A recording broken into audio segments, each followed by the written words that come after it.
Okay, and welcome to the 12th session of our Rose of Westhaven game, where in our side quest last session we saw the pagan priest Odhran Moloag and young William, a boy of surprising genesis, travelling far to the north towards the town of Shroomsbury, trying to find the fabled Golden Mycena, a legendary fungus with amazing healing properties, it is believed, in order to save their young friend Sasha, who, perhaps due to her smaller size and lack of resistance, was succumbing to the fungal sickness that had infected them all far more quickly than everyone else. They had spoken to Salazar, the sage who was caring for Sasha and who's helped them previously, and it was he who told them of the fabled Golden Mycena. They then spoke to a person in town who Salazar had claimed had actually been the recipient of the healing powers of the Golden Mycena in the past, a man by the name of Captain Gregory Hayes, who seems to have some sort of beef with the ex-privateer Peter Birdwell. He claimed that he'd been killed effectively during his time as a soldier just before the Civil War had begun, and that he'd been near Shroomsbury, and a man from the town had given him this miraculous fungus and it had brought him back from the very brink of death, perhaps beyond. Shaken by the experience, expecting as a devout worshipper of the one God to see heavenly choirs of angels, pearly gates, etc., when he returned, having seen nothing but darkness, it had shaken him to his core, and he was obviously not keen to discuss it, but the party were able to persuade him. After many hijinks, they made their way towards Shroomsbury. Both of them decided that it'd probably be a good idea about halfway if they used some hallucinogenic fungus to try and commune with Odhran's patron deity, Dagon, Lord of the Oceans. In doing so, to try and get his help, they were forced to make a sacrifice. They sacrificed 2 farm people. When they sacrificed these people's souls, their physical bodies were transmuted into small fish by Dagon. They were placed in a receptacle of water and handed to Odhran. He was told to travel to the Aven Forest south of Shroomsbury, which I'm hoping you'll be able to see on the map there. And they were told that if they placed the fish in the water there, it would lead them to the Golden Mycena. So that is where we are going to pick up. So the two of you, Odhran and William, I'll get you to introduce yourselves in a session. You are on the road to Shroomsbury. You've had numerous adventures, as chronicled in the previous session, on the way. There's been some admissions. Odhran has found out more about William's background, and whether that's brought you closer or not, that is up to you to decide. So before we go any further, I'm going to ask each of the players to introduce themselves. First of all, we'll have Odhran Moloag, please. So, hello, I'm Johannes, and I'm playing the aforementioned Priest of Dagon. Odhran's, last session was really good for Odhran. Divine Communion, sacrifices, all the good shit. Odhran is basically, for all intents and purposes, a wild man from the last uncivilized frontier on the map. And he's a savage following the visions of his god, or at least what he thinks are visions from Dagon.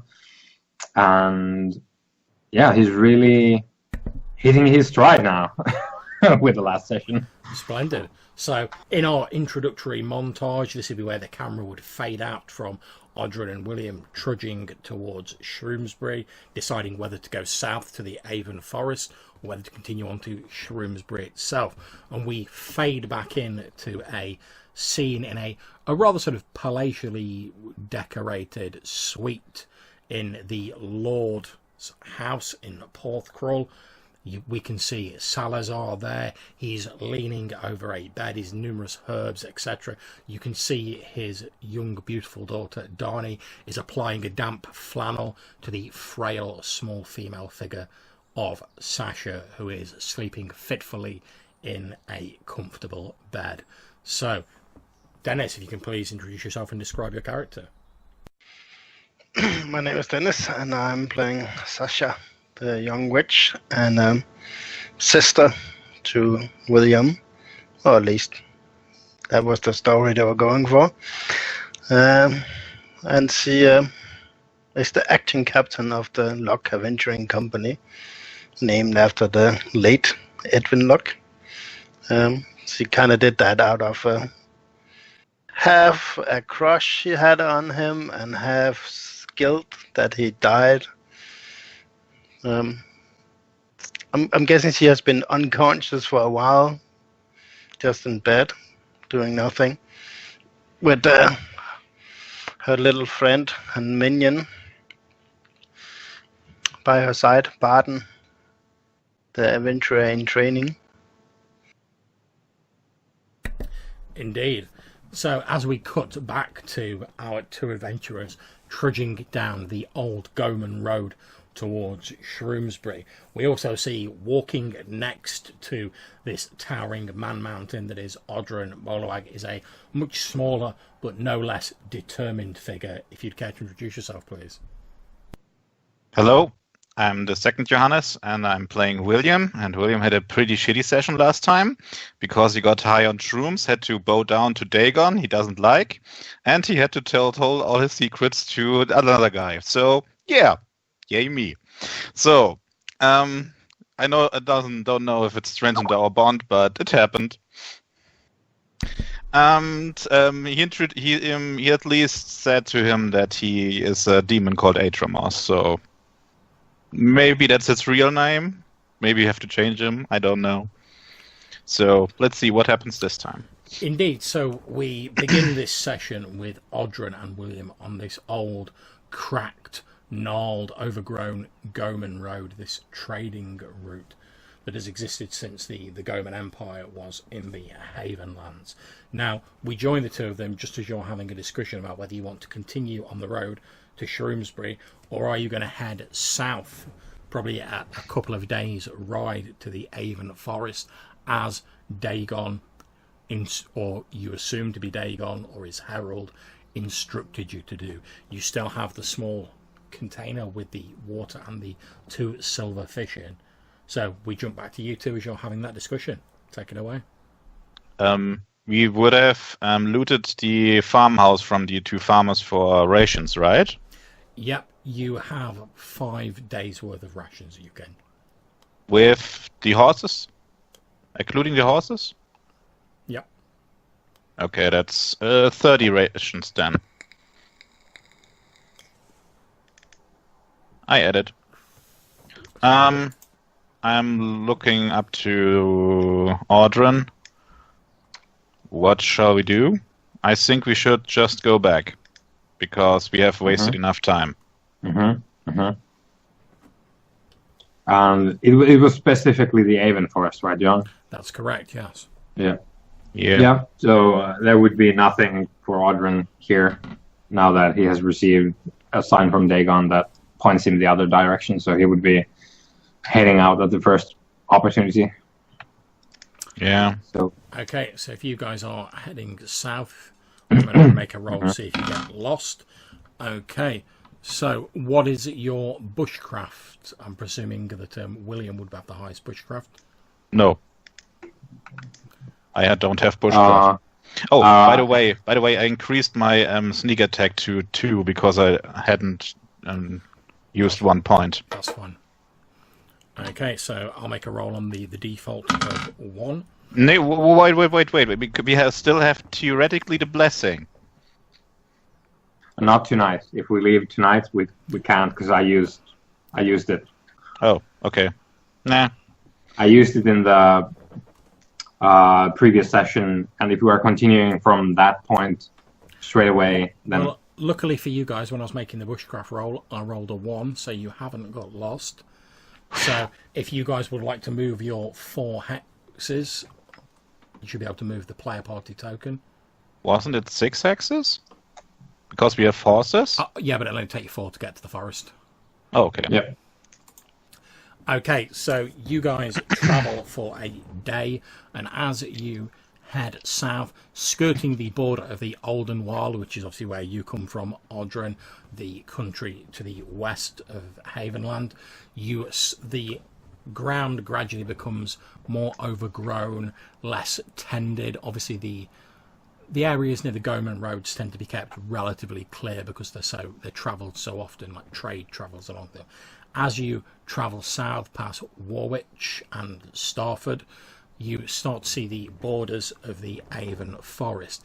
Now, it's nothing like the grandeur that the ancient forests once covered these lands with, but a small sort of woodland survives here, sort of a faded memory of the once great forests before humans and other races came here. You can see there are numerous small streams, pools, etc. And you can see that most of the trees in this forest appear to be very old, judging by the thickness of the trunks and the height of them. As you start sort of heading into the outskirts, the sort of light above you starts to get dimmer as the canopy heads over your head and starts to darken out any light, apart from a few patches where it breaks through the canopy.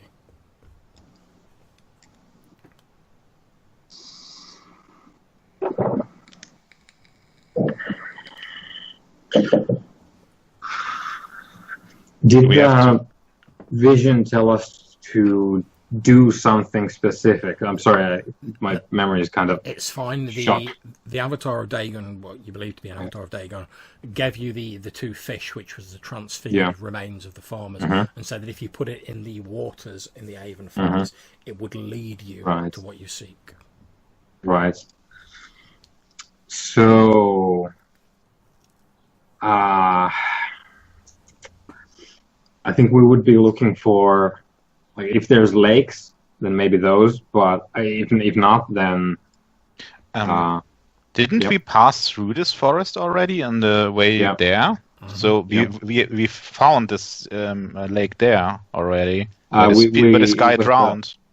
It was not a lake. It was a jump, or was it the? No. Yeah, it was the ocean inlet thing. Oh, okay. Yeah.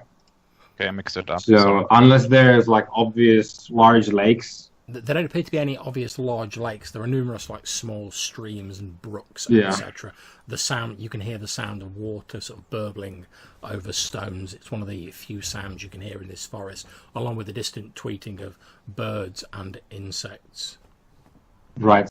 Well, I would look for a fair-sized stream and set the fish free there, and then follow them. And if they start sticking around, I'll just scoop them up and try a different stream. Maybe we got a will-o-wisp or something. We will see. Okay, that's fine. You will locate one of the many small streams crossing through here. One of the things you've noticed whilst you've been travelling through the outskirts of the forest is it's because you're now not following the sort of the coastal inlet as you did previously. It seems to be very difficult to trace your tracks. The whole sort of like floor of the forest is thickly carpeted with leaves and moss, so you don't really leave many tracks. Now, William, you sort of try like marking on the trees as you're travelling, as you've done previously in different places. But there's a couple of times when, despite the fact you'd swear that you've just kept going in the same direction, you find yourself going past like a tree that you've already marked. But eventually you do reach a small stream. And you're putting the fish in the Modron? Mm-hmm. Yep. Okay. But I keep it ready to like scoop them up if they start like doing dumb shit. Okay, you lower the receptacle into the water. The 2 silver fish swim out of the receptacle and they start swimming away down this small stream.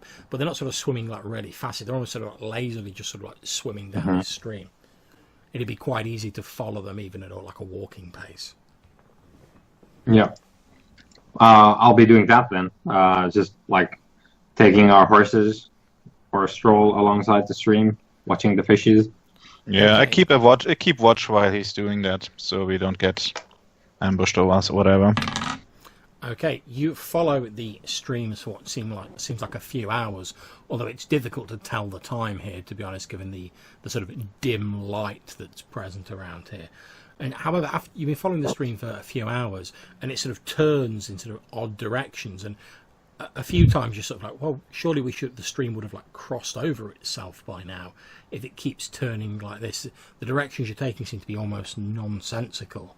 Then just as you're sort of wondering whether perhaps it wasn't Dagon, perhaps it was some sort of trickster spirit or something like that playing a prank on you, the woodland seems to open up into this large, peaceful looking glade. There is sunlight shining down through a break in the canopy, illuminating the centre of the glade. And in the middle of it is one of the hugest and oldest looking oak trees that you have ever seen. Its trunk is huge. It would take you a few minutes to walk around it. That's how big it is. It's gnarled, twisted, covered in moss. And as you peer at it, sort of about halfway up this trunk, you can see what appears to be a patch of large mushrooms. And as the light falls on them, it seems to shimmer a golden yellow colour.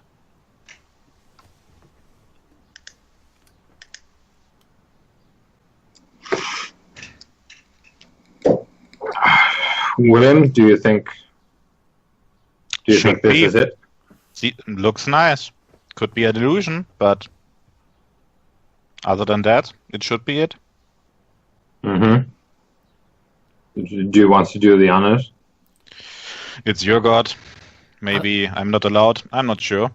As you're saying this, you're interrupted by a voice, an old, slow voice that sounds like the grinding of rocks, that just seems to fill this clearing. You're not even sure where it's coming from, and the voice just says, "Who disturbs my rest?" I'm gonna back away.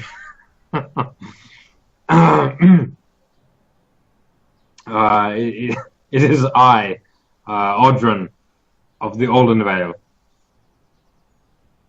I step behind Odhran. The voice continues, "Long has it been since anyone has walked within my glade." And we would not be here, even now, if our need wasn't so dire. We've come for the Golden Mycena, for our friend lies dying. The voice responds, "And why should I care for one life? Your lives are so short and pass by so quickly. It is your way to live briefly and then to die." I start talking in demon. Maybe my ears start bleeding. No. Okay. You do feel a little bit uncomfortable, but Yep. Maybe you are too old to see what is obvious, but I will not die like he will. And okay. I care for this one.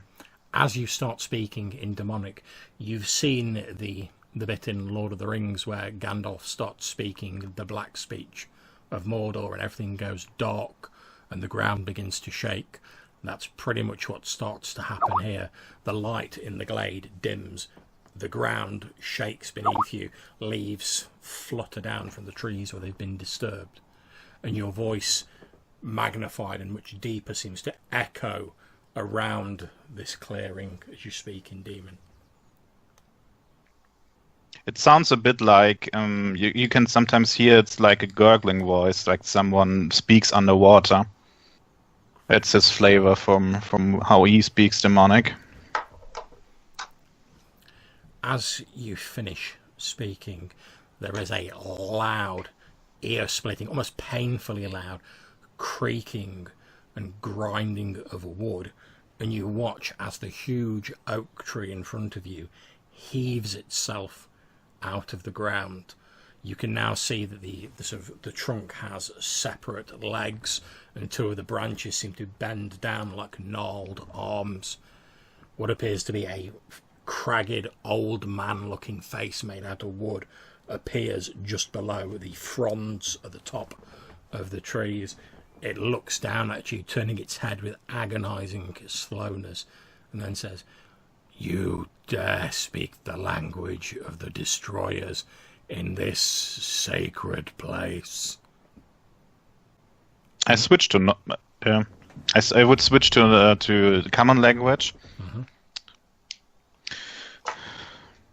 I only. For argument's sake, we'll call it English. Let's call it English. I switched to English, and I would continue. I only speak this language because I know of someone who will do it too, and who will maybe ravage these lands if we don't do anything about it. Do you remember? Do you know the Lord of Words? I remember many minor demons. I was old when your kind first walked on this world. But my time is passing. Most of my kind now sleep like the trees themselves. So what do you want? As you said, he reaches this like massive wooden hand towards you, and there's this as the fingers open, and you see what appears to be a tiny acorn resting on the huge palm of this wooden behemoth. I take it.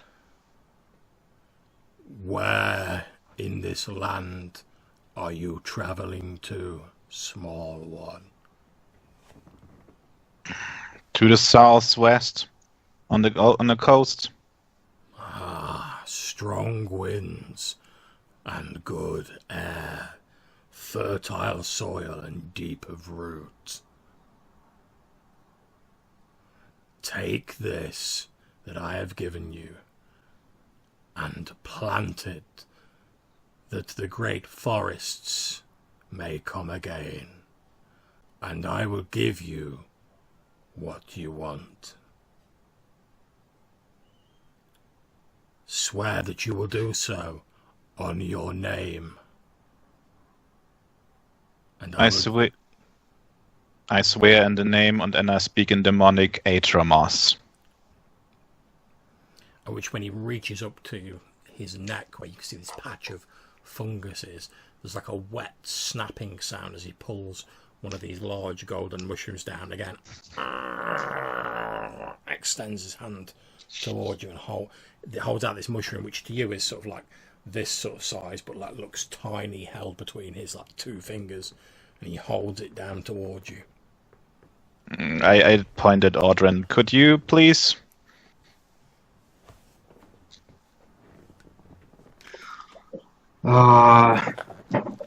Odhran was like turned away from the exchange. He turns back. Sorry.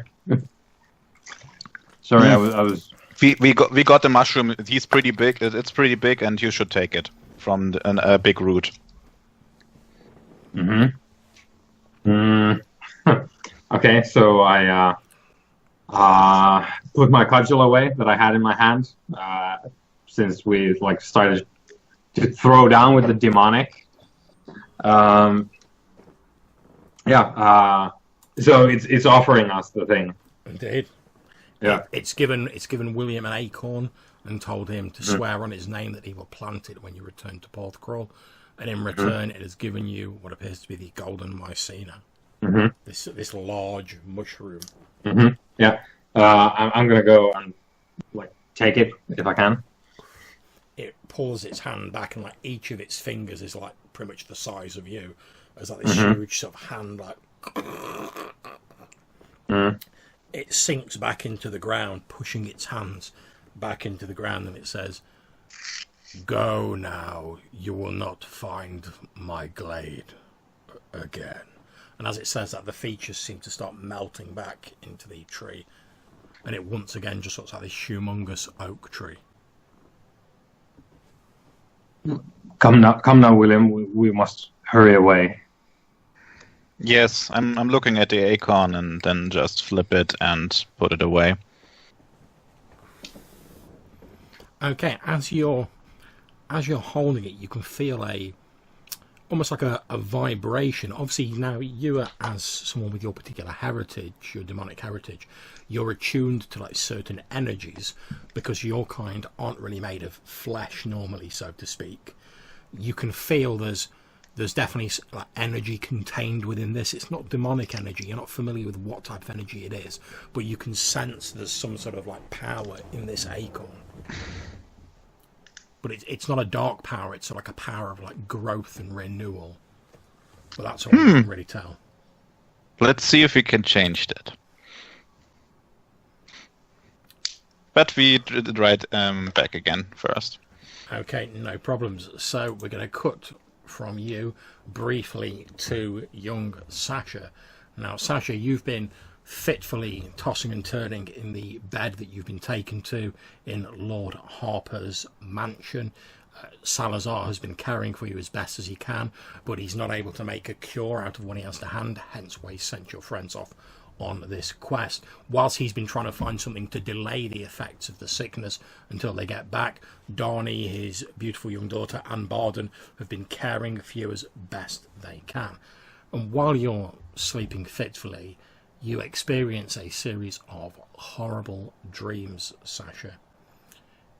In the main dream that you remember as you sort of wake up a bit from your fitful, fever-induced sleep, you find yourself wandering the streets of Porthcrawl. You can see various people from like Smelly Alley, the merchants, Brock from the Siren's Whisper, a few other people you recognise. They all seem to be wandering about in a daze as though they're not aware of their surroundings. What do you do, Sasha?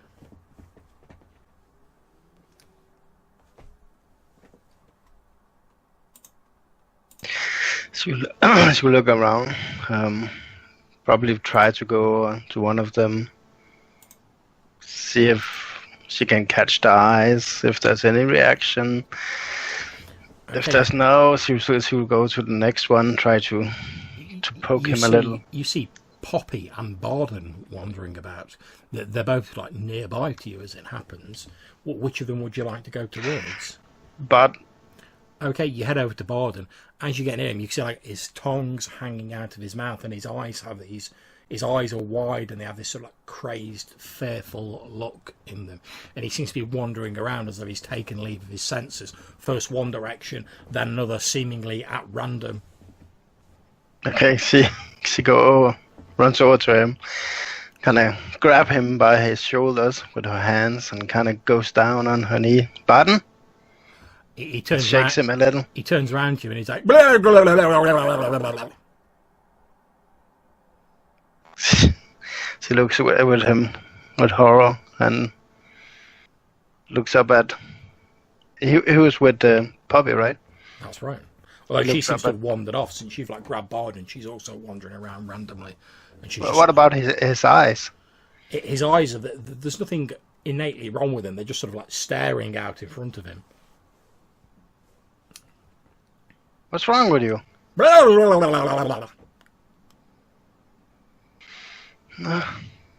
She gets up on her feet and takes his hand and kind of leads him away. Yeah. You lead him. He doesn't resist. He seems a bit bewildered, but you're sort of dragging him along.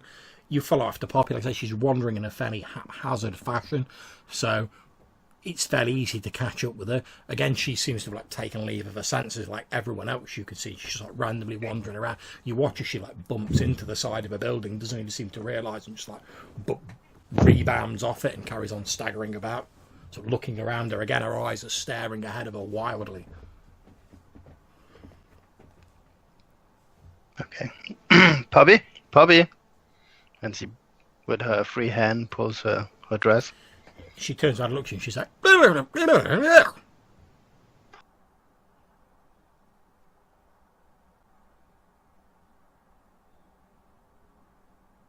she looks at her, and then she kind of, okay, she slaps her face with her hand.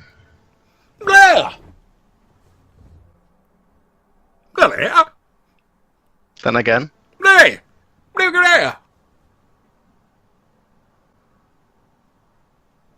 Okay, so she will leave her for, I don't know, 30 seconds. She just wanders off. Yeah, indeed she does. As you're wandering around, you can see that it's dark. You must have been asleep for some time. Then as you look up, you can see this large full moon hanging in the sky. And you're like, wait, that can't be right. It's like, it won't be full moon for like a couple of weeks. Maybe I slept for a long time. She takes Barden up to the keep, the manor house.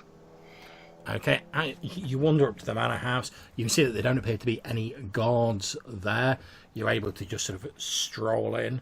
As you're heading through the manor house, you can hear the soft sound of someone crying or sobbing. It appears to be coming from the quarters that Salazar has been using since he's been staying there. Oh, she will quickly pick up pace and move towards that, still dragging Barden with her. He continues like gibbering incoherently in the manner I've described, but you're able to pull him along. He's not resisting. As you get closer to the closed door of Salazar's room, you can now hear the sobbing more clearly. You think it's Salazar. Okay, she opens the door. Salazar?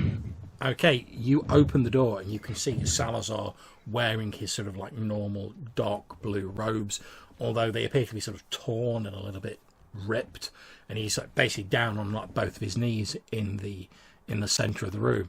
As you look at him, you can see what appears to be, he has two of the small sort of almost like stiletto like knives that he uses for like chopping up his herbs, but he appears to have like jammed one into each of his ears.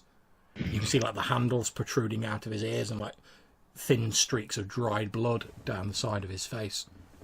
Okay, she lets out a small scream in horror and backs out.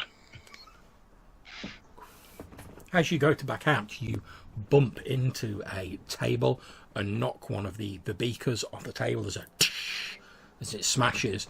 Salazar turns around towards you, and as he does, you can see the full front of his face for the first time, and you can see that both of his eyes appear to be missing. There's just like blood and empty sockets.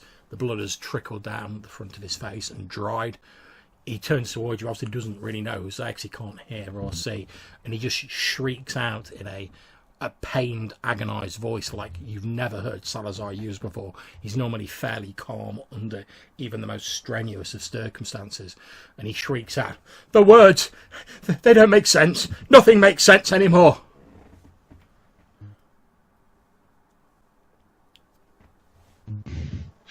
He's like trying to crawl towards you as though he's trying to like work out sort of like who was there. He must have felt the vibration of the beaker sort of smashing rather than actually heard it. And he's just sort of like crawling on the ground, like vaguely in your direction, but he's like moving so slowly, and he obviously doesn't know where you are.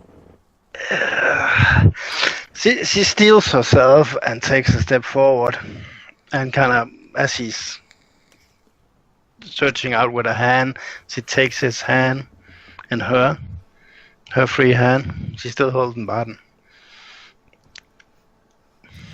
Okay, as you're sort of like taking Salazar's hand, he reaches out and quite accidentally he like grabs hold of like the front of like Barden's jerkin, and he's trying to like pull himself up using your hand and Barden's jerkin. Unfortunately, like obviously he's a grown man, and like the front of Barden's jerkin tears open, revealing the front of his chest. And as you look at it, you can see these strange symbols that seem to be sort of like inked onto his skin, almost like tattooed onto his skin. They're obviously some form of like alphabet, but it's not one that you're familiar with. But as you're trying to look at these symbols, like it hurts your eyes to look at them. She thinks she knows. Ah. She lets go of Barden and helps Salazar up. You help Salazar to his feet. Obviously, he doesn't know who you are, but he feels around and he eventually feels like your face, and he's like, Sasha, is that you? If it is, take hold of my left arm. I can't see you or hear you. It was the only way to be sure. She takes hold of his left arm. He smiles a little bit, although it comes out more like a wince of pain, and he says, listen to me, Sasha. It's very important that you don't hear the words. That's how it all starts. That's how they get you. Through hearing, through reading. And he sort of gestures to his own ruined face. He's like, it started to affect me. This is all I can think of. And as he says it, he dramatically rips the front of his robe open, and you can see that he also has a couple of these symbols sort of tattooed onto his chest. But whereas Barden's chest is covered in them, Salazar only has a few of them. Okay. Whatever you do, Sasha, don't listen to the words. Don't listen to him. That's how he gets you. She starts to say, "Did you?" And then forgets about it since she can't hear or see anything. She frees one of her hands and tries to comfort him with patting on his cheek, like you do with a kid or an elderly. Mm-hmm. And she guides him towards his a chair where he can sit down. Okay, that's fine. She looks at the knives and don't dare to pull them out. Indeed. And does Barden, has he wandered off? Yeah, he's just he's not gone out of the room because he's just wandering randomly. He's just bumping into tables and bouncing off the walls, gibbering all the time. Occasionally he bumps into Salazar and he's like, who's there? By the time he reaches around, Barden's just wandered off again. Okay. She takes, is that coat in here or shirt? She'll give Barden that on and drag him to the kitchen. Okay, not a problem. You're dragging him to the kitchen. You head through the corridor outside of Salazar's quarters when you hear what appears to be an ear-splitting, blood-curdling shriek or scream coming from the direction of Lord Harper's quarters. And then you sit bolt upright, waking up in your bed in Lord Harper's mansion. It takes a few moments for you to realise that the scream must have been you. Now, Odhran and William, you have travelled back to Porthcrawl. You've given Salazar the Golden Mycena, and he spent... Sorry, go ahead. 1 second. It takes 2 more days, I assume? Indeed. Okay, I would just subtract the durations then. Okay, so you guys have travelled back. You've given the Golden Mycena to Salazar. He's created a brew or a tonic from it. He's given a small amount to yourself, William, and to Odhran. And as you drink it, the two of you are feeling much better. He's saved the largest portion for Sasha, since obviously she has the most serious case of this spore sickness. And he says that due to the damage already done to her body, it may have some side effects. He can't be sure. And as he gives this brew to Sasha, she first of all begins convulsing violently to the point where you're all especially Odhran, you have to hold her down onto the bed. Then she eventually seems to wear out her energy and slumps back exhausted on the bed. You're all just about to discuss what to do when she suddenly sits bolt upright in bed, screams horribly loudly, and then just opens her eyes and looks around bewildered. Sasha, as you're looking around, you can see Odhran, William, Salazar, Darnay and Barden. They're all sort of peering at you with fearful and hopeful looks. You appear to be in a bed in the mansion of Lord Harper. She looks around with panicked eyes.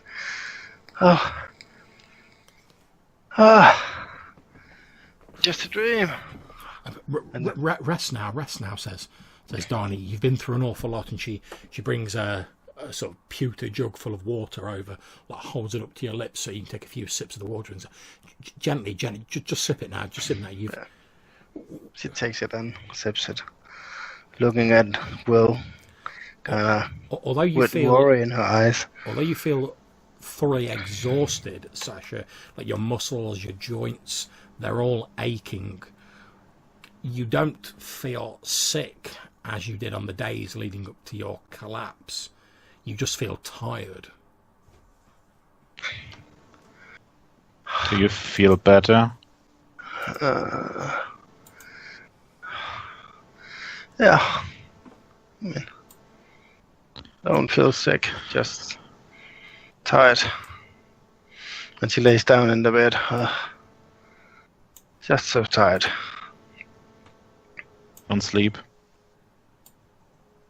No, I don't dare to sleep. Those nightmares.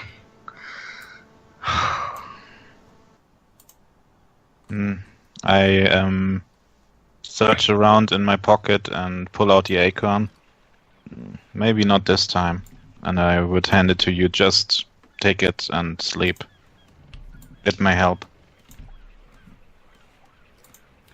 Okay, so William hands you over this quite large sort of... I mean, it's only like this big, but it's big for an acorn.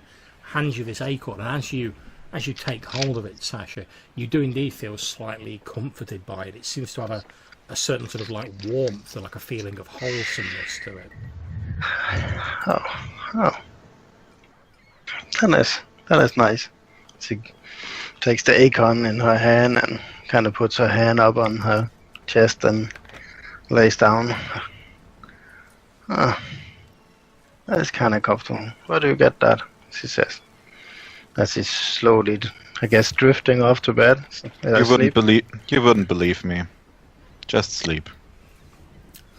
Okay, and I'm going to tell you all that if any of you, I don't think any of you are down hit points, but if you were, you would now be fully healed. Nope. Unfortunately, in order to be sure that he cured Sasha, Salazar has used all of this Golden Mycena. He was like, I'm not sure how much to use, but if it's like a miracle healing thing, the more the better. So he's used all of it just to try and save Sasha. You see him sit down sort of heavily on a stool next to the bed, and he smiles at Sasha. You can see that the old sage has obviously been sort of working night after night, and he looks very tired and haggard himself. He's obviously not been sleeping in his efforts to save your friend. Just, if she falls asleep, she will mumble out, don't read the words, before she falls asleep. Okay, so Sasha goes, don't read the words, and drifts off to sleep. I look over to Odhran. Do you want to revise our plan of dealing with the crypts in favor of going to the standing stones? We should maybe consider that. But I think I need to buy one or two things first. Well, we'll be here for a while, regardless. As you're discussing this, obviously there are a number of large trees sort of planted around the Harper family estate. You can see the largest of them indicated on the map. The wind, it's sort of it's night time by the time you've got there. There's a gentle breeze blowing the salty air in from the coast. As the leaves on the trees rustle, William, and only William, the rustling of the leaves seems to whisper,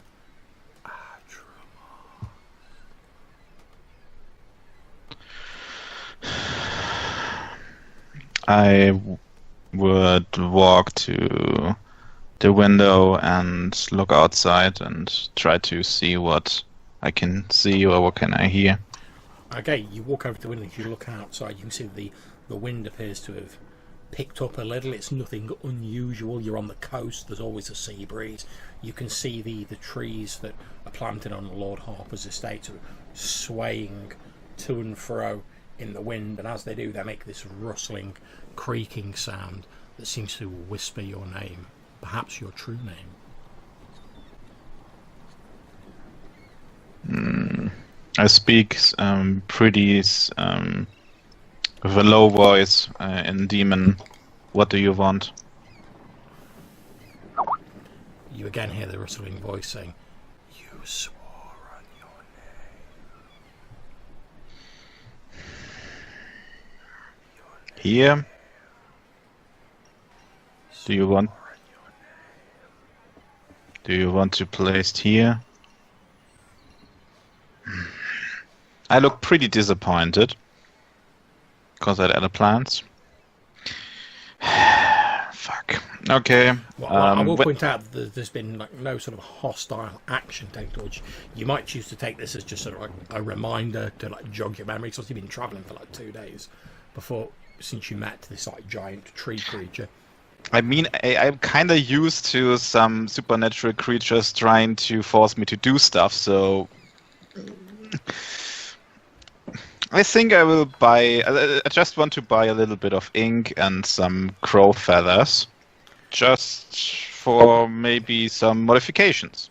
You don't have to buy those, and Salazar can provide those to you. Okay. He's a sage, he's a scholar. He's quite exhausted. If you're just like, oh, can I borrow some like feathers and some ink? He'll be like, oh yeah, yes, it's over there on the dresser, please. And then you hear like a soft snoring sound as he's like falling asleep in his chair. You can see he looks very thin, as though he's not like been eating properly. His shoulders sag and his head droops down as he falls asleep. Darnie, his daughter, drapes a blanket over him, and she says, "Rest now, Father. Rest now. Your job is done. She's safe. Everything's fine. Sleep now." He murmurs something in his sleep and then begins snoring softly. Yeah, I will get as much ink as I can see, and a couple of crow feathers, and then I would sit next to Sasha and wait until she wakes up, because I hope the Acorn maybe gets a bit more sleep. Okay, so I'm going to say that Sasha is not going to wake up until the next morning. So are you guys all planning to like camp down here and sort of sleep in this room and wait till she like wakes up? Yeah. Okay, that's absolutely fine. So we're going to fast forward to the next morning, and I'm going to ask William, can you please roll me a d20? Of course. It's a 9. Okay, that is absolutely fine. You are woken in the morning by the sound of rain outside the windows. You look out, you can see it's a dreary day. The gloom fog, this sort of green fog that's pretty much ever present in the Havenlands, is quite thick today. You can see heavy rain pouring down. There's a suggestion of darker, pendulous storm clouds hanging far out at sea as you look out of the window over the hill down at Porthcrawl, spread out below the Harper estate. And a few moments later, Sasha and Odhran, you also begin to wake up. No more nightmares. You have had no nightmares at all. In fact, you have had the best night's sleep that you can remember. You wake up feeling amazingly refreshed, full of energy. Your aches and pains seem to have disappeared. There is one slightly worrying thing though. As you've sort of been sleeping, you've obviously sort of wrapped yourself up in the blankets, etc. And it's only when you sort of pull the blankets off yourself and you look across at William, you realise that he's sort of staring a bit incredulously at you. William, as you're looking at Sasha, you can see that her skin appears to have a very faint green tinge to it. Okay. But it's not the sort of like leprous green of the gloom fog. It's more sort of like the healthy green you might see on a freshly growing sapling. Didn't elves look like that? Elves are more of a sort of like a bluey colour. This is more like the green of like sort of freshly growing grass, that sort of green. I would just rub my eyes and see if this is some kind of side effect to me being awake too long or whatever. Okay, Sasha, so you've woken up. Odhran, you're Yeah. awake as well. You see like William staring at you a little bit and like rubbing his eyes in disbelief. Is Odhran in here too? Yep, I think so. Yep. She stretches out. I slept so well. No nightmares, no nothing. Give me the acorn.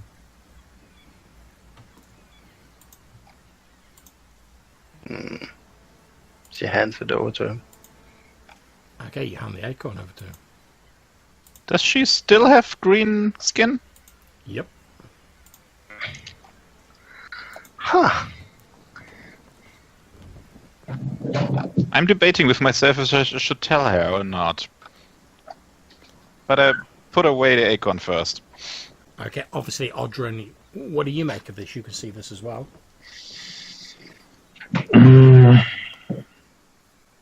Well, I pretty much take it for granted that this, whatever it was in the forest glade, it was like almost literally a god.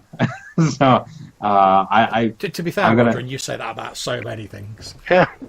yeah, I do. But that's Odhran's life. That's it. His world is populated with spirits and gods, and he thinks the glade spirit was especially strong, and he was scared because he's not friends with the forest. He's with the lakes and the streams and the waters. But he he takes it in stride. Like of course it's gonna be green. It was a plant god, green healing checks out. So he's he's reaching out to Sasha, like take her hand and look at it more closely to examine. Okay, Sasha, as Odhran lifts your hand up, obviously you can see your own hand now, and you can see this like sort of fresh greenish tinge to your skin.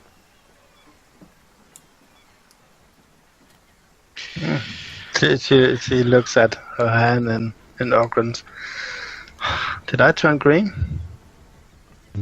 Yes, I believe it's well, it's complicated, but there was a forest god, I believe, that we received help from to figure out your cure, and I think this is a result of that. The spirit is at work within you, and I hold up her hand to her face.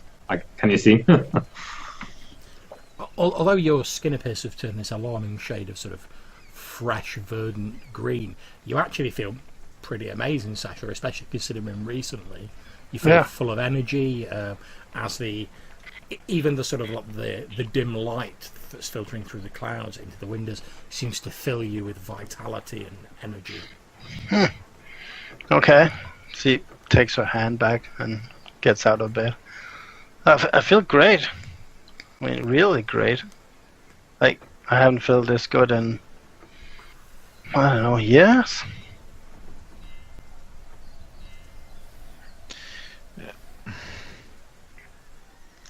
I'm glad.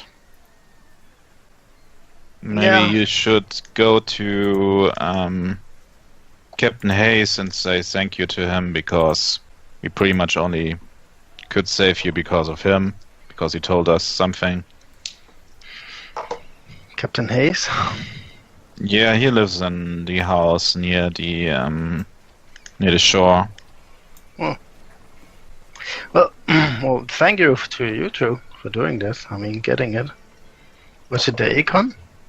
No, the acorn is something else. I promised to plant it because in exchange for what healed you. Oh, I have an idea. What? We should bury it at Edwin's grave. I have another idea. Yes, and we are the only three awake in this room currently, right? Yeah, basically, Darnie and Barden are sort of like getting breakfast ready. Salazar's still asleep. This acorn is something from a very old being. It's older than me and older than most of my brethren, so yeah, it's pretty powerful, and it's a good force. And maybe we could use it back at the Standing Stones to seal it up. Just plant it near it and connect it somehow and... Oh, I mean, yeah, that's sure. She sits down and puts her boots on. Sure, we could do that. We could also bury it here in Porthcrawl. And if it is as powerful as you say, it's probably likely to protect the citizens of Porthcrawl, right? Do you have another idea how to deal with a lot of words? Yeah. I will call upon the power of Dagon and we will crush it. How about we... she puts on another boot, Good luck, I stay here. Ignore that. Okay. And we never read another word again. Oh, by the way, he knows. I pointed out Odhran. He knows what? He knows it.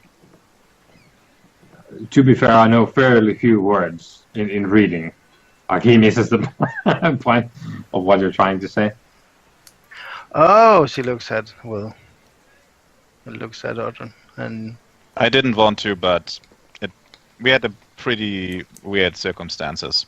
Holy communion with the Lord of Waters. and okay. With mushrooms. And you good with that?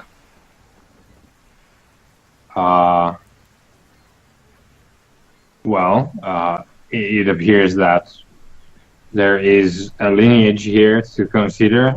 I'm not sure on the specifics, but it is my belief that, and I motion to William, that he is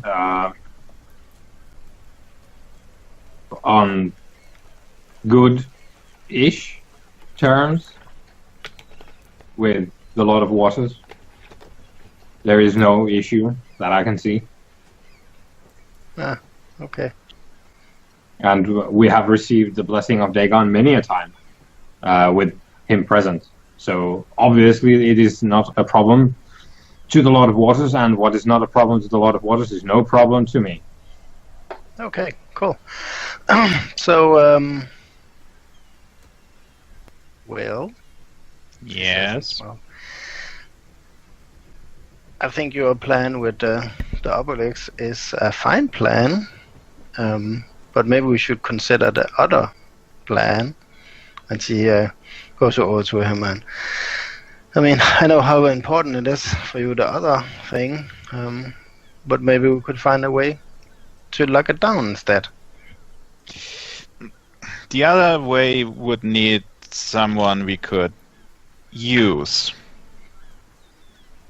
If you got any suggestions, I would be open for it. I mean, we have a guy we could pay for it, I'm pretty sure. Okay, but William, as he sits down to him and takes his hand in hers. What if the trapped entity would corrupt the Acorn and just make it stronger? You can see in William's eyes that it feels a bit like he was caught in doing something he wasn't allowed to do. So, like that was actually his plan.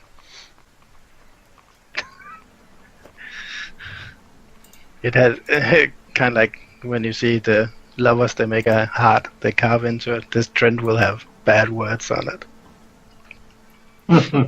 Heck and damn.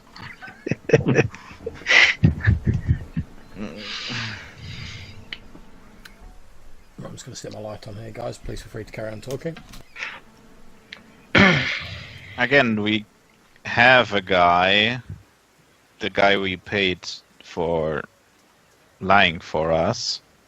Maybe he would do such thing. I'm not sure. Maybe.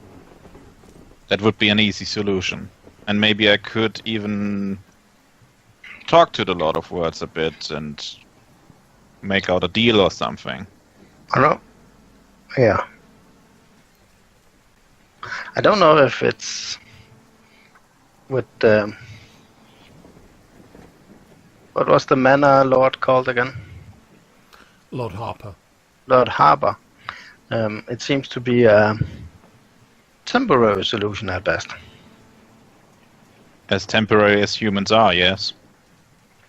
So if we did that, wouldn't the problem just come again in 20, 30 years? If you got a better solution, again, just tell me. The trees may be a solution. Maybe. Maybe. So you're just instructed to plant it? Plant it somewhere in this region.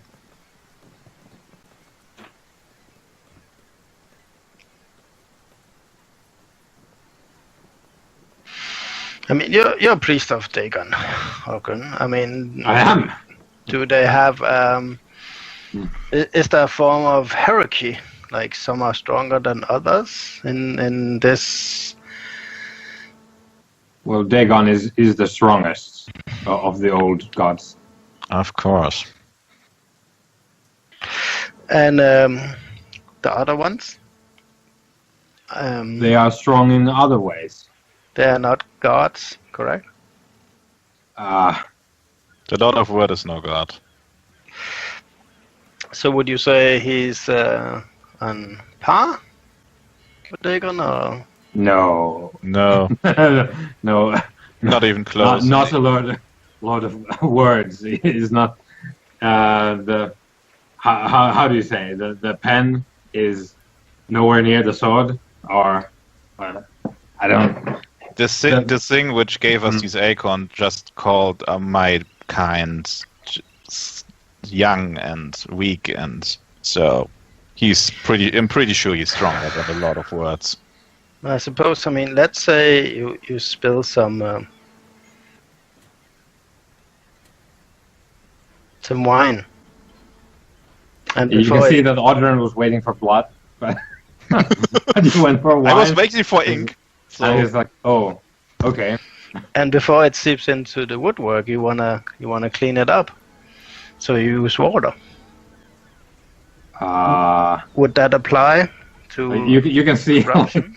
you can see that you're losing Odhran with the metaphor. So we're cleaning up wine. No, corruption. Would the waters of Dagon be able to wash away the corruption of the trapped entity? Yes. You can see it's just down by the shore. The waters will wash away anything, even the stones, which are also ancient and very powerful. wait, what corruption again? We want to seal him. We need something that provides power to the standing stones to seal him. That's the plan. But what if, like, something you don't want? So you throw it in. You wash it away. If you wash away the standing stones, then a lot of words will fuck you up. I was gonna say you flush it out, but they probably don't have toilets and running water yet. We have gunpowder, so. So you want to seal it and think that's the only solution? I don't want to fight it. I'm pretty sure you don't want to fight it. No, I don't want to fight it. But the thing is, I mean, how...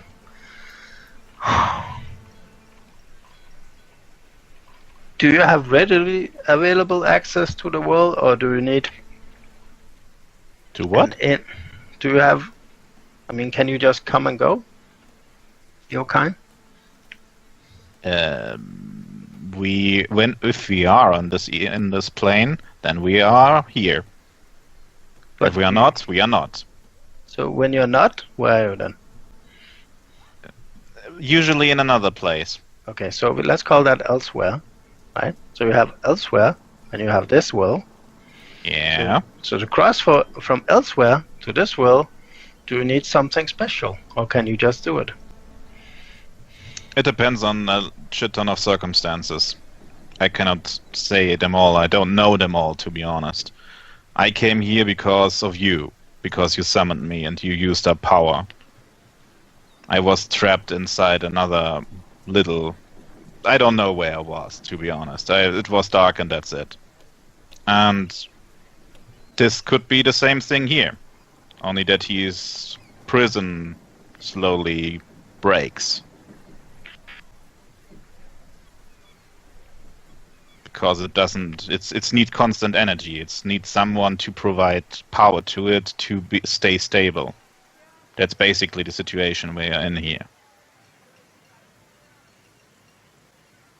So the only solution would be either to destroy the prison and somehow get rid of it otherwise, which I don't recommend if we don't have something super powerful to banish him, or to seal him and wait until we get something like that.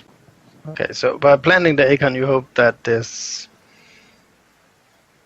It is a power source, and a pretty strong one at that, so it stands to reason that it would work. That it would overwhelm it. I'm not sure how strong it is at first, but a human is pretty weak and he can do it, so...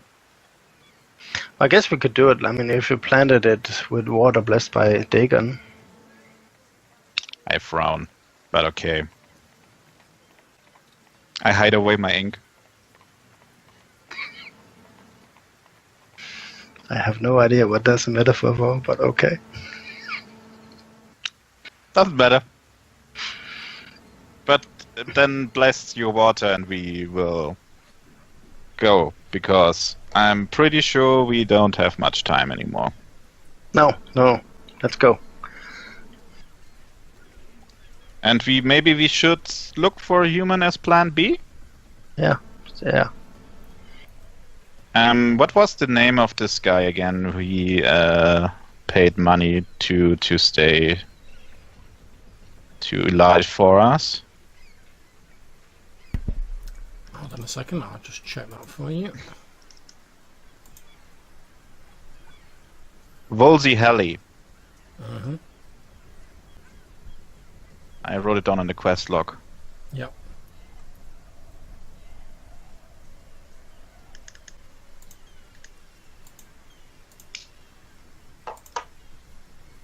Do you want to talk to him? I'm not entirely sure how to explain him to come with us to some standing stones and touch them.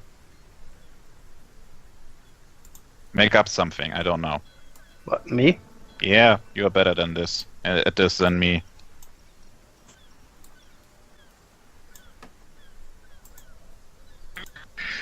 I think we would need a more altruistic person. That's someone who's more gold-minded and whose loyalty is easily bought with coin. If he touches the stone, there is a spell cast on him which forces him to do this again. We sure That's about why that? that's why the Lord did it for like decades. Okay. How about instead we will go out and we find a royal list and we drag him to it.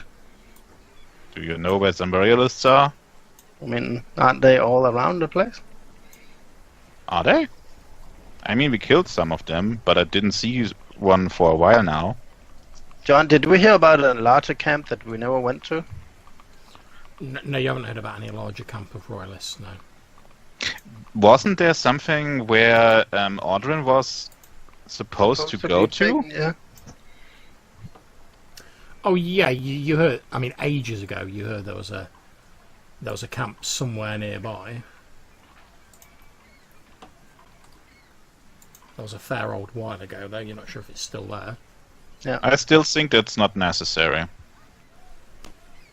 We just put ourselves at risk here, which we don't need to. Do you really care about this guy?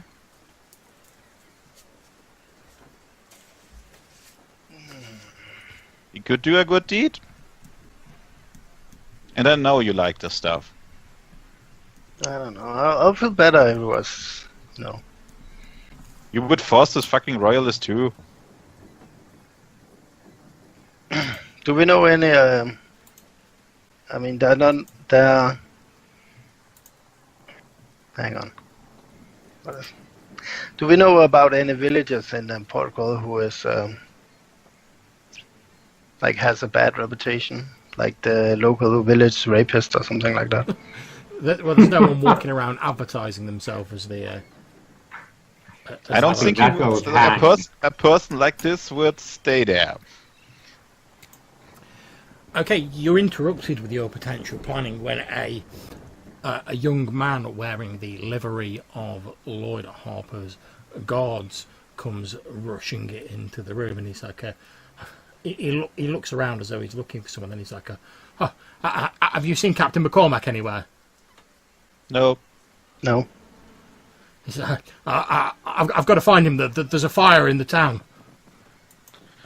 Oh. Where? He says, well, we've got smoke coming up from near the old mill, the tavern, the church, and somewhere down Smelly Alley. What the fuck? Okay, I rush out. Okay, you rush out. Okay, Sasha will grab her jacket and run with him. And her pistol. What do you call them? Yeah, Shoulder holsters stuff. Yep. What is it called? The gun rig? Holster. Holster, simply, yeah. I was ready all the time. I had all my gear on me all night long. You can't take off your armor, so... Okay, so as you rush out of the Harper family estate, obviously you're on a hill overlooking Porthcrawl. You can see what appear to be 4 plumes of smoke. One is coming from near the Church of Peaceful Repose. One is coming from an old abandoned mill building you've passed a couple of times, but you've paid it no mind, it's not being used. One is coming from the Siren's Whisper Tavern, and the other appears to be coming from the very edge of Smelly Alley, the sort of fishmongers and trading area of the town. I would look around for a horse and would snatch one and ride towards the tavern. That's absolutely fine. Feel free to move yourself to the tavern. What are the rest of you doing? Yeah, if he's doing that, Sasha will follow him. Yeah. Well, I'll go down as well. Are you two moving on horses, or? You could, I could place Sasha on my horse if I want. Mm-hmm. Yeah. So you go on horseback, and I'll run. Okay. Okay, as you're heading down to the tavern, obviously you'll be arriving in a few minutes, Odhran. As you guys are getting there first on horse, you get there first, William. You can see what appeared to be a group of confused villagers sort of milling around. They're all sort of like looking at each other, and someone said there's a fire about. Yeah, I mean, look, smoke is that. I can't see any flames or anything. And you see like a few of them are holding like buckets of water that they've obviously like gathered, like planning to like put out whatever fire it is. But they were just sort of stood there scratching their heads, looking a bit confused.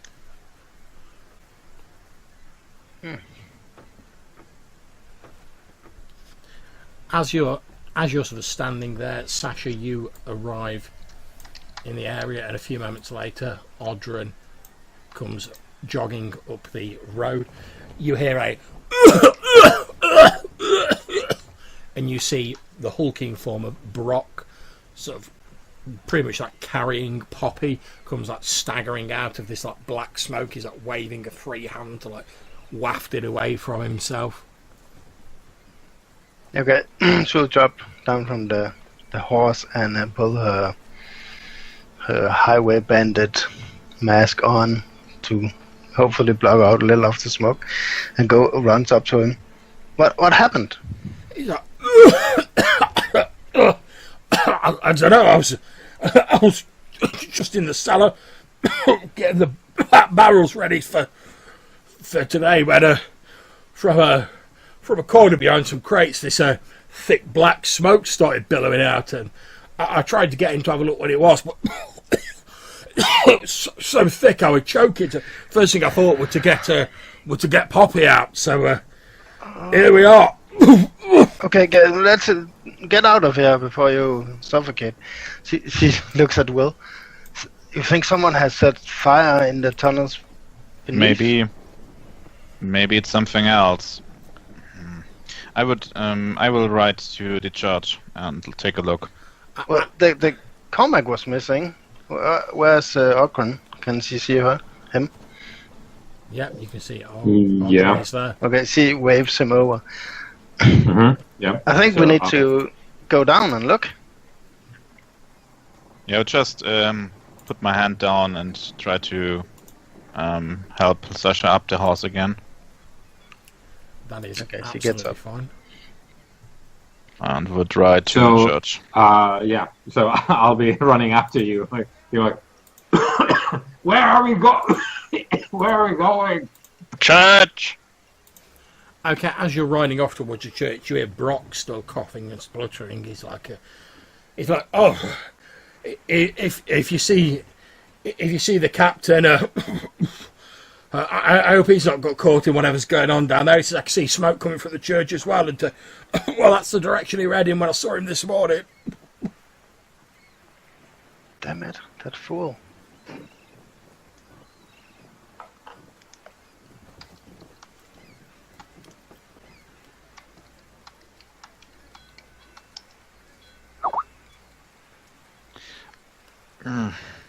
Let's look into the church, maybe. Okay, that is absolutely fine. As you head into the church, you see it much as you remembered it. There's still no new priest arrived for the church yet.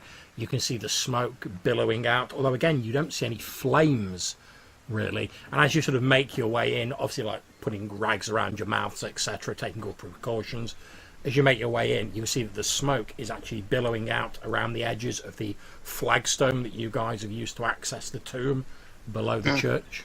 And you can actually see the flagstone has been pushed aside a little. Okay. Does this smoke taste like and feel like fire? Or As you take a deep sort of sniff of it, it actually sort of has a faint smell of sort of like damp grass or hay or something similar. okay. Burnt red. He goes like, this has a fine bouquet of red. Okay. Okay, let's go down. I mean, let's look at the pushes- cellar pushes the Yeah. flagstone where the further. entrance to the dungeon was. Okay, that's But what- absolutely fine. Why would he do this? She looks at Will. I mean, Maybe it was an accident. Okay, I'm just going to set you guys. Lots of flammable material. but did this already set it up? I mean, what day is it? How long have I been gone? We were gone for 10 days. 10 days. Okay, now obviously as you guys head down into the tomb, you know it's going to be dark. You've been there previously. Is any of you taking a lantern with you? Of course, I've got my gloombug lantern and a normal lantern. Okay, are you having the gloombug lantern lit first or No, the normal lantern first. the normal lantern? Okay, no problems. Let me set the light up for you. Gloombug is only for long-term plans. Entirely understandable. Okay, so I'm going to move you guys over to the main map of the Harper tomb.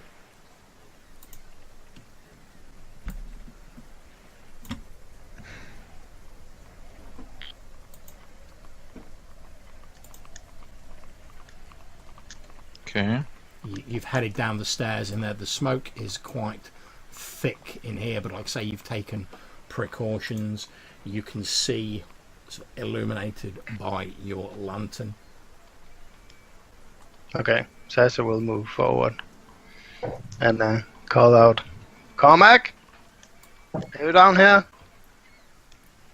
Yeah, I'm pulling out my fish head cudgel, getting ready for, I presume, the rats that will be swarming us any minute now. Well, he is the rat slayer. So. Yeah, but I will pull out my cross. I'm carrying the lamp. Yeah, can I carry my light crossbow with one hand? Yeah, that's fine. I mean, Okay. I can take the light if you. Yeah, that would be helpful. Okay, as you're shouting out for McCormack, you hear a faint voice from sort of further down the corridor saying, "Here, who is it?" That is Sasha. Where are you? Head down. We're in the third room on your right as you head in. The one that leads into the caverns. Okay. She takes the lantern in her left hand and draws a rapier with her right hand. He says, "Hold on, I'll light a lantern so you can see where we are." Okay, she goes down there. Okay, we're not in combat round, so feel free to move yourselves, guys. As you I said. thought you said we were in combat, so I could move. No, you're not in combat rounds. Surprise! You might want to move yourself up as well, Odhran. Can you see your token? Okay. Okay, as you head round the corner into the tomb chamber that you know has been sort of broken into by these giant rats, you can see Captain McCormack and 4 of his guards in there. They've all got sort of like scratches and bits of like dried blood on them. You can see that they all have like a sort of sooty coating. They've obviously been in smoke for some time. They've all got sort of soaked bandages or cloths wrapped around the lower half of their face. McCormack looks at you all as you enter, and you see the cloth covering his face move as he smiles, and he says, "This should flush the buggers out." Yeah, she pushes through and into the room. You should have warned that this city, the town is in panic. What do you mean? He says, "I didn't think anyone would mind a little bit of smoke coming out from the church." No, but it's apparently there's more cracks around. And from the old mill, and from the tavern, and The fish market. the fish market. He sort of smacks his forehead with his hand, and he says, "Damn it! I should have realised. I didn't think these vermin had got that far. We didn't dare push too far into their warren. We got as far as we could in. We've lost 4 men getting in there, and we got as far as we could, and then we laid the hay bales down and set them to smouldering." Okay. Could have waited for us, maybe. I did wait, but it's been 10 days. Damn it! Okay, if you go up and you organize the town so people won't panic, and maybe post some soldiers around where the smoke is coming from. Yeah, I just wanted to say, because the rats will be fleeing out where the smoke is coming out. Yeah, probably. Right, we'll do. You men, follow me, and they all start sort of heading off.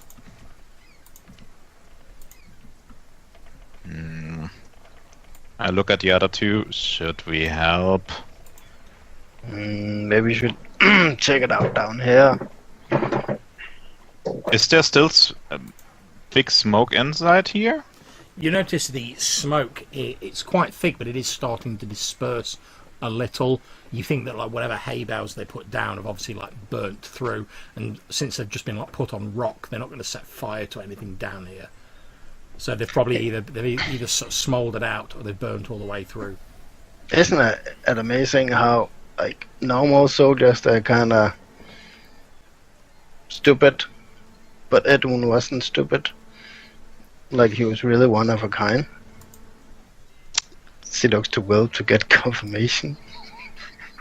Not all humans are the same. No. And I look back at her, nod. So, what do you intend to do? Shall we go here in the dark? Or it seems like if the rats were being flushed out, they would show up anywhere on top. Yeah, They could just swarm the city. I think we should try to see if we can go into the warren, and I'm guessing they will have a queen. I'm not sure, but the thing is, it could be that they have some places where they can hide inside the caverns. Maybe it's something which is lower than this, and the smoke wouldn't get there. So it could be that they just hide and wait until the smoke is gone and come back out again. Let's go and see if we can find someone hiding. They should be at a Okay, well, since you appear to be at the front, Sasha, although it might be wise for William to move first since he has the lantern. No, Sasha currently has the lantern. I gave it to her because I want to use my crossbow. Right, okay, no problems. Let me just switch the light over to Sasha and take it off yourself. There we go. Okay. Are you ready, Odhran? Should we use more light, maybe? You want to say a blessing first? Well, now, are you coming around to Dagon? That sounds He's like some helpful. sort of like healthy like exercise regime. Coming around to Dagon in the morning. 30 minutes a day. You will be right as rain. A Rain, day get on it? a day keeps the doctor away. Yeah, here's some fish oil for you.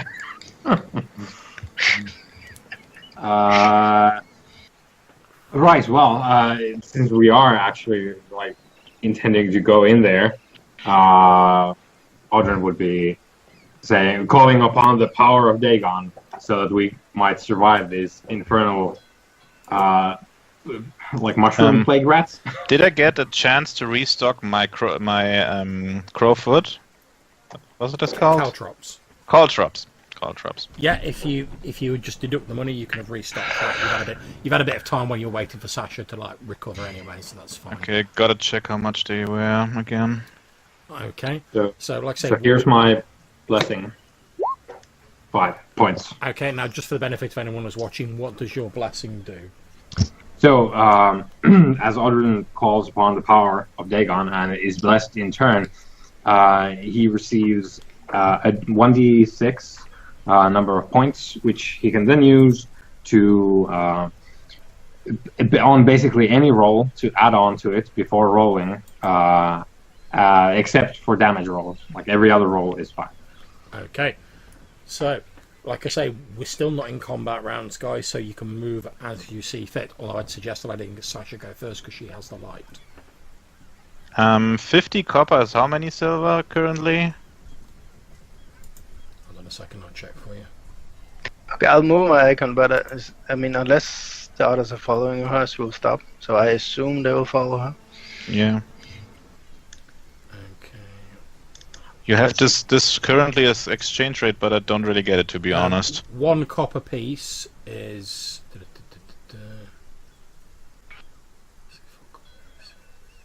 I wanted to buy 10 call drops, and that's 50 copper. Okay, so each...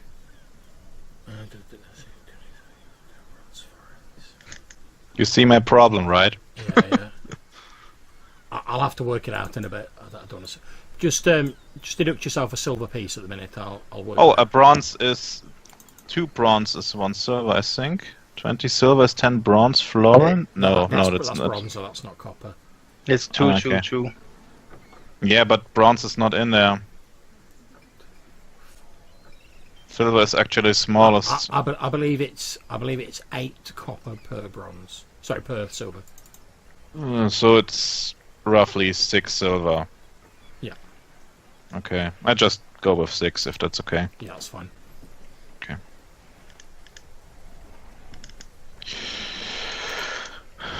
Okay.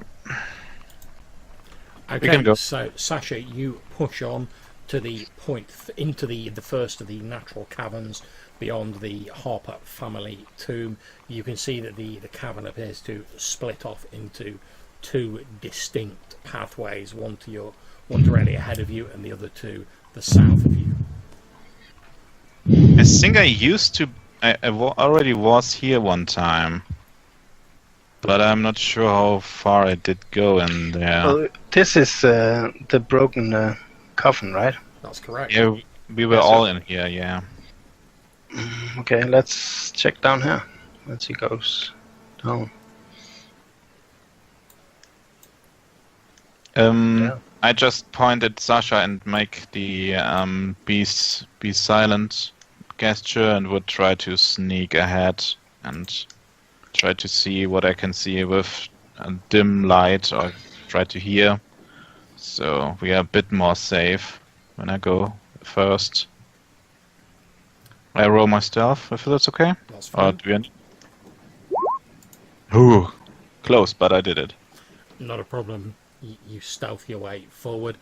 You can see signs of there having been rats here previously in the sort of dust and shallow rocks on the floor. There's tail and foot tracks. However, the most recent ones you can see appear to be heading away from this area. Okay. I just wave Sasha closer and would just go ahead in the dim light section of the lantern all the time. Okay. I assume that we can't see this intersection, right? No, you can't. Okay.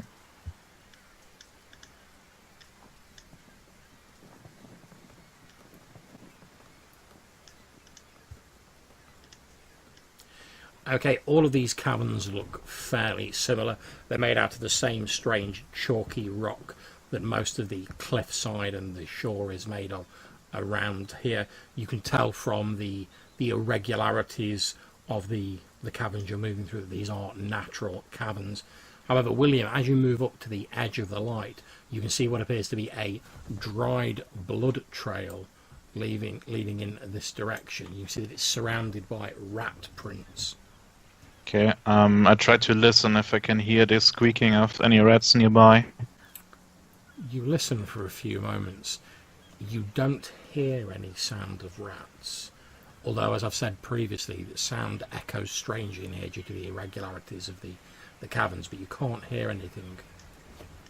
How is the smoke down here? Sorry, what was that? The How smoke. is the smoke? Has it cleared up? Or? The smoke has pretty much sort of cleared away now.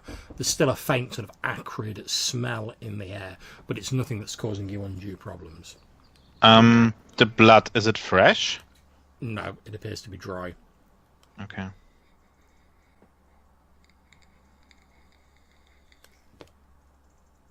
Does cavern blood blood. trail? Does blood trail first? Could be something they ate. Okay. Okay, you can see as you're following this passage around that it appears to sort of slope downwards as you're moving along it, and you expect, given your sort of knowledge of where you've been, that it actually passes under the passageway you've just been along. Okay, so we can go down here. Yep. I just turn around. This could be somewhere where the smoke didn't get, so Yeah. be careful. I just have my crossbow at the ready all the time. That's absolutely fine. As you move down, you can see more blood up ahead of you. Okay. That's pretty cool. You actually drew in the blood. Well, I can't claim to have drawn it in. I just grabbed like a PNG of like a blood trail and Yeah, Sorted just down. type in blood trail and you get something. Yeah, you know what I And mean. roll 20. Thanks, Google image search. But it's still cool. Damn it. Yeah. Oh, don't get me wrong, I'll take the praise. Okay, as you move forward, in the very edge of the light, William, you can just about make out what appears to be a body, a skeleton, long decayed, wearing what appears to be fragments of cloth clothing. The skeleton's quite short and squat, far too like short and sort of bulky to be a human skeleton. Okay. Pull out my 10-foot pole and would poke it a couple of times to see if something like spores or anything come out. Okay, not a problem. You poke it a few times. You can see sort of like from your vantage point now that Sasha's moved up with the light behind you, you can see sort of like teeth marks on the bones where they've obviously been gnawed at over an extensive period of time. But as you tap the bones, you don't see anything unexpected for a few moments. Then as you tap it, the arm of the skeleton falls down, and you can see that the person must have died clutching a torn and damaged small book close to their chest. And as you've tapped the arm's fallen down, and this sort of like book, which seems to be disintegrating from age and the dryness down here, sort of falls onto the ground with a next to it. I poked that a couple of times. Yeah, you poke it, it scoots around a bit in the dust. Hang on a moment. She goes, is the cover made of leather? It actually appears to be made of thin bronze. Oh, so she will try to flick it around with the tip of her rapier. Does it appear to have any engravings on the bronze? It does appear to have some engravings on it, but they're sort of odd angular runes that you're not familiar with. I'd take a look.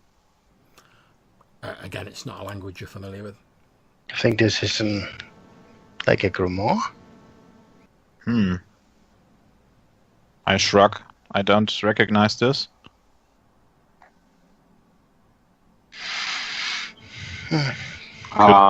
Is it like Nordic runes, which are very like square in it, or is it more like it's similar to Elven? Nordic? It's similar to Nordic runes. She will pick up the cover and shake out the dust from it. Okay, yeah, not a problem. As you shake it, the cracked and aged binding of the book gives way, and like a number of pages just like flutter to the ground. Okay, but if she picks up a page or two, does it appear to be in conditions where you can read it? Okay, you pick up a page, and it appears to be written in common, although it's sort of written in a strangely sort of angular way and uses like a few like colloquialisms and words that you're not familiar with. I would scoop out all the pages which fall out. Like, it would be somehow important that they didn't get damaged. Hang on. She looks a little worried now. I had a dream where there was a curse spreading with a written word, and those affected would tattoo themselves, carve themselves with strange words. She doesn't want to access that that memory, John, but if she tries to think about it, does it appear to be the similar? It's not type? the same. It's not the same script, no. Okay. But as you rightly say, you do find yourself quite discomforted by the memory of your horrendous dreams and nightmares. I guess we should take it with us. She gets down and take up the pages and put them into the bronze cover. Okay, as I can say, you can see that of the pages, most of them appear to be covered in these strange angular runes. However, there is the one that I've described that is written in English, although with a strange sort of inflection to it. Okay. It's like an older form of like English. Just by giving it a glance, I mean, is it like a biology book or a poetry book? It appears to be more like a sort of journal entry.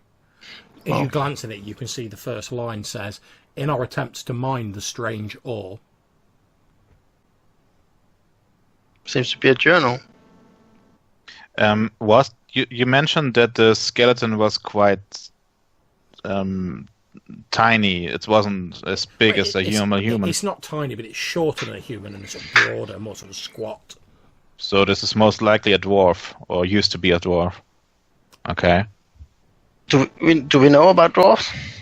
Oh yeah, you'll have heard of them. Most of them sort of live up in the north, in Scotland, in the mountains up there. They very seldomly come down, since they're renowned for their sort of their manufacture and their mining, etc. It's very rare. There's a few of them you'll see knocking about. There is one in town. Yeah, the blacksmith is Indeed, the blacksmith is a dwarf. Most dwarves who tend to be sort of outside their clan holds, which are in the mountains in the north of Scotland, they tend to be sort of like outcasts or people who've like set out to try and like make their own fortune outside the rigid caste structure of their people. Well, she will pack the pages into between the bronze covers and takes a piece of string and kind of tie it together so it doesn't come open as easily. Put it into her backpack. Please don't throw away pages. I was born from one of them. Nice. I scoop around in the skeleton if there's something else. Okay, as you're searching around the skeleton, you find what appears to be quite a heavy pouch hanging on his belt. Oh. Poke it first. You poke it, there's a slight chinking sound from inside it. And as you sort of No move mushrooms or anything? Nope. As you move it, it fits, so like you lift it up a little bit with your pole. It feels quite heavy. Okay, I'll look inside. Just open it first with some distance, and then if nothing happens, I would look inside. Okay, nothing happens. You peer inside and you see what appears to be a mix of silver and copper pieces inside it. I will give it to Sasha. Okay, Sasha, you now have a pouch that has 100 silver pieces and 70 copper pieces in it. I'd say it's very heavy. It's almost more like a backpack rather than a pouch. 100 silver pieces. And 70 copper. Do you write it in our adventuring company, Plunder? Yeah, for the time I have it on my notepad, and I will update it later. Okay. I also have the 700 silver pieces. I updated the log adventuring company for our travel, so I took the money we needed for the rations and from our company chest. I guess currently have 41 rations, so yeah. Oh yeah, you're good for like camping supplies. Not according to Will. I mean, we need at least 500 rations. 50 poles, 10-foot poles. It would help. 70 backpacks and 20 tents. 100 ropes. I suppose we could ask the blacksmith if he knows the script, since we suspect it been Dorman. Maybe it's whatever. Maybe it's just old. This skeleton is not here for long. It's here for quite long, I think. Yeah, it certainly seems to have been here for some time. But and obviously, then, none of you have heard about any sort of like dwarven mining works in the area. And then this blood can't be from him. So there must be something else. Because if the blood would be from him, that it would be dried out and be spreaded around all the way. Yeah, it would be dust. Because he is. Yeah. Okay, let's just keep going. But he doesn't appear to have any armor or weapons on him. No, he's wearing sort of the tattered remnants of cloth clothing, possibly an apron or some sort of like reinforced leather clothing, but it's so badly decayed. Okay. It's not really much use. Okay, so I'll tell you guys, so William, you're about to head off this map onto another one, so I'll need to move you across if you're going down there. As you're heading down this tunnel, you can hear the sound of running water. Going off the map. I just rumbled I wanted to go to the standing stones. We boldly go where the GM hasn't drawn yet.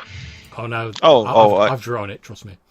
I'm pretty sure John has drawn pretty much everything in the near vicinity here. Okay. Could you shift us to where we are? Yeah, I'm just going to set you up now. Just give me a moment to put your token. He just literally said planar transport on the screen. Nice. Now we are at my home. Yeah, we're literally in hell. Nice. Yeah, well, you know, I thought sort of pretty wet hell. Slip the outer planes in there, you know. Yeah. Never does anyone any harm. In my hell, I think you would just drown. Yeah, that's true. Okay, I'm just setting up the light on Sasha. You should be able to see yourselves momentarily. I'll just center them up for you. Yep. Cool. Good. Thank you. No problems. Okay, so you're looking down this cavernous expanse of cave. You can feel the ground is sloping downwards, and you can feel the air is damper down here. You can definitely hear the sound of fast-moving water up ahead of you. Can I still see the signs of rats moving, which moved to this area? You don't see any signs of rats moving through this area now. Maybe you're on the wrong way. Look back to Sasha and Odhran. Maybe. But if there's water there, there would be Dagon's influence, right? Yes. I mean, it wouldn't hurt to look, but I thought we are here for killing rats. Well, there could be rats. Mm. Either Let's way, see. like there could be nests if the rats were smoked out. Yeah. I don't see any signs for rats moving here recently. You're No, right. but- You don't, William. However, as you're on the edge of the sort of torchlight, around about here, you can see the ground appears to drop down steeply. Oh. Sasha, can you come here? Okay, up ahead of you, where the sort of light finishes, you can see that the ground appears to just drop down by about 20 feet or so. And I shall alter it so you can see what's beyond that. So I see you're at the edge, so you can sort of peer over now. So,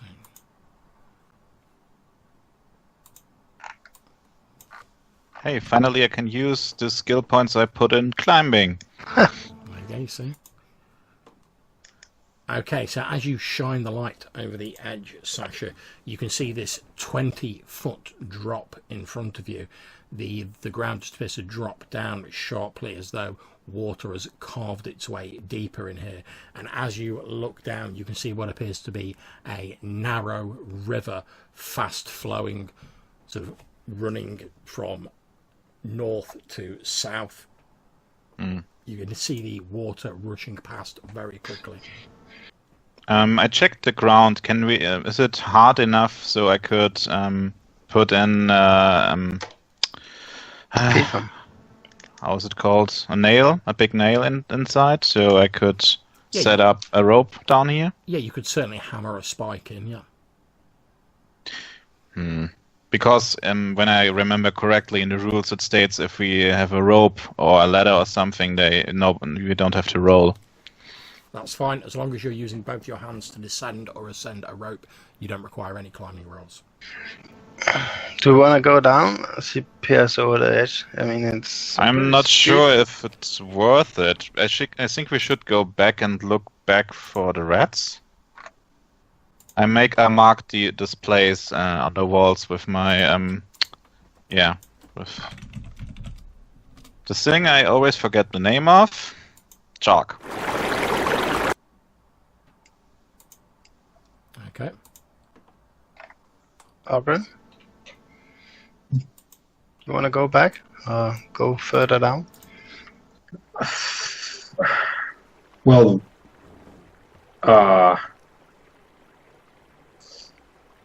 it could very well be that the rats are all topside, which was, I presume, the point of smoking them in the first place. So I figure while we're here, we might as well look around before the rats come back. That's if true. they ever do. Okay. I pull out one of my spikes and a small hammer and hand it to Odhran. Right, and I presume that the point is to make a...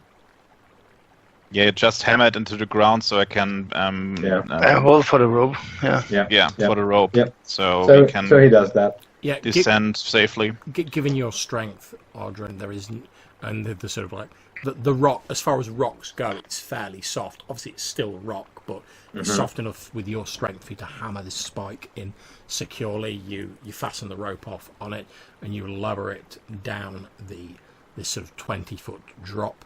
You can all now safely pass down into the cavern below. We just need to put the lantern somewhere. We don't have to hold it while descending, but that should be it. I mean, we could attach the lantern to the rope and lower it down first. Or we could just attach it to our backpacks. Yeah, you could just clip it to the bottom of your backpack or something like that. That'd be fine. Obviously, it's sealed off, so it's not going to set. It might make you a bit warm, but for the time you're going to be putting it on there, it's not going to set you on fire or anything. Yeah, she's sheathed her rapier and. I would climb down first. Okay. As he's climbing down, did you bring the acorn here? Yes. Okay, as you climb down and you're getting nearer to this fast-flowing river, the sound of water is a little louder. You can see it appears to be flowing to the south, and sort of just on the very edge of the light, sort of where I'm indicating now, the water appears to drop down again out of sight. I just try to draw that we have something here. Okay, Sasha will climb down next. Okay, go for it. As William saw, you can see that the river flows sort of in a southwesterly direction. It appears to drop out of sight here as the ground drops down again. You can hear the sound of the water sort of crashing, presumably on the rocks below, as it sort of goes over this like small waterfall, basically. I use my 10-foot pole to check how deep this river is. Okay, this river is quite deep. Your 10-foot pole won't reach the bottom of it. I look at the rocks. As you sort of dip your pole in, you're having to like struggle to like hold it still because the current's trying to take it. And in fact, can you please roll me a d6? Sure. And the current goes in this direction? Yeah. A 5. Okay, that's fine. You managed to keep hold of the pole. Could we go here? Just next to the river? Yep, you can head up there next to the river. You can see that it appears to sort of pass under the rock face, sort of like up here. There's just sort of like a wall of rock, and the water seems to be like flowing underneath it. I could theoretically try to climb over there and attach something on the other side so you could try to climb. So maybe put a nail in here, a spike in here, and one spike in here, and attach a rope, and we could climb over it. But it's quite risky. If I fall down, then that's it. Do you wanna... Yep.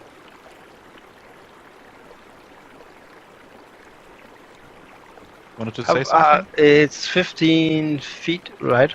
Yep. Yeah, pretty much.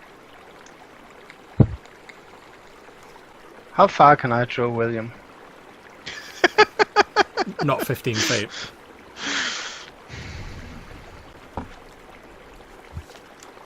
I mean, technically, if we are good, we could try to jump over it. It should be possible, but it's a risk. It's a pretty high risk.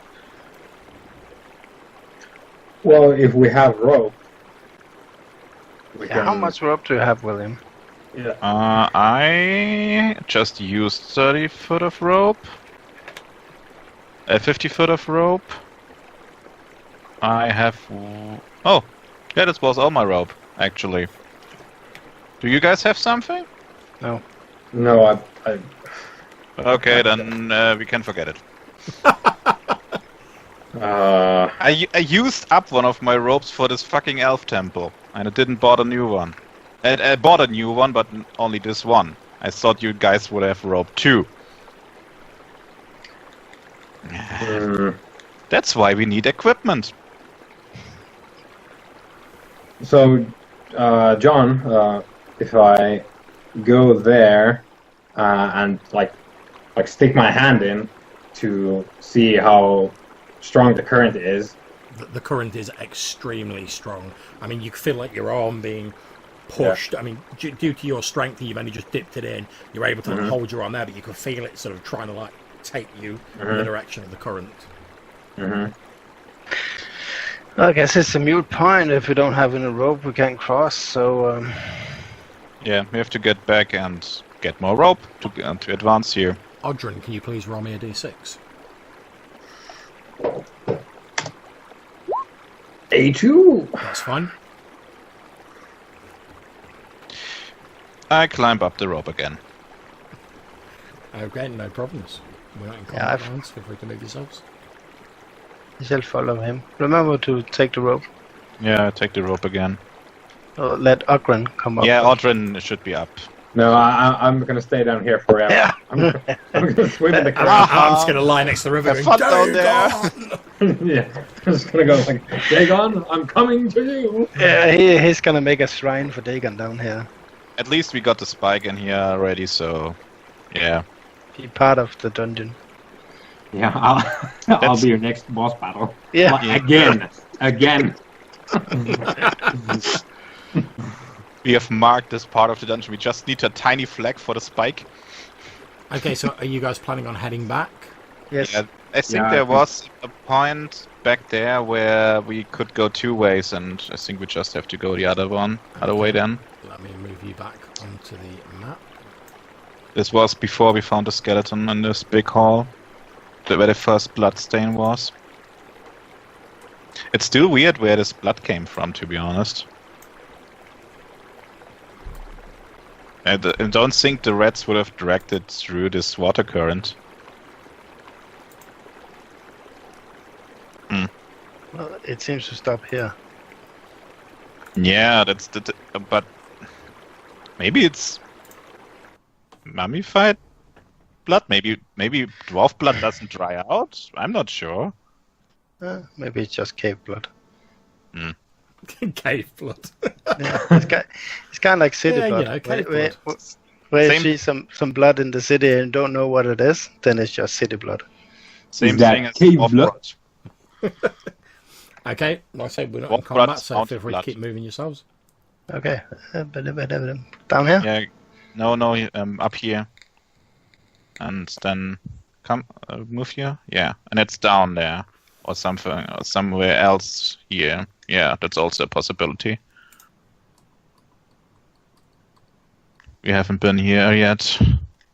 Okay. Maybe we should move around a bit to see what this big room is.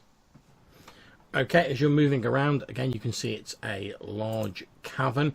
There are signs of recent rat activity in here, including a few dead rats that appear to have sustained like stab wounds, etc. Stab wounds. Indeed. Can I check them out a little bit further? Yeah, not a What problem. kind of is it? Something natural? Is it a beast, or was it something like a sword or? A natural stab wound. Happens all the time in nature. They appear to have been stabbed with a bladed weapon. Okay. I mean, you don't know what beasts exist. Maybe there's something with swords for hands. We don't know. Yeah, don't give him any ideas. Oh, I trust John that he has enough ideas to kill us. Okay, well, let's go around here then. So that's just going around, okay. Maybe So- we'll go here. Not sure. I don't think there's a wall. Oh, yeah, it's just around. Okay. Just around, but there was an opening down here. We should draw around the corners so we can see how it looks. Like down here? Yeah, maybe.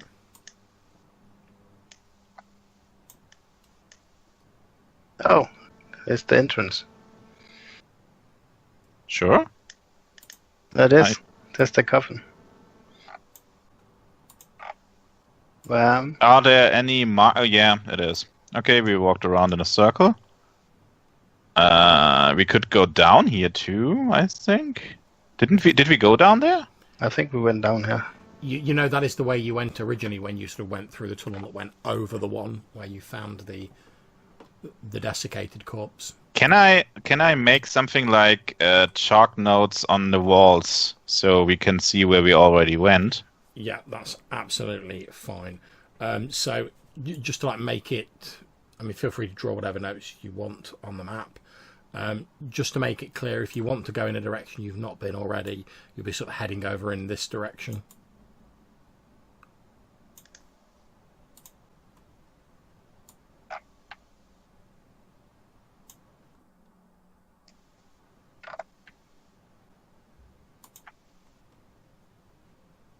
Can you drag the text box? No? No, can't see anything. There's some new text box here. Yeah. Will was here. Ah, okay. But I seem to buried it half in the wall. Okay. Just need my select tool. There you go. Thanks. Where should we go? It sounds way. like you wanted to move us. Did you move, Sasha? Yeah. Oh, yeah. Now I can see it. Who made the red circle? Was that you, John? That was me, yeah. Basically, this is the direction you've not been in. Okay. Oh, okay. I'm not scrolled out too much, so couldn't see it. Just continue to mark the walls.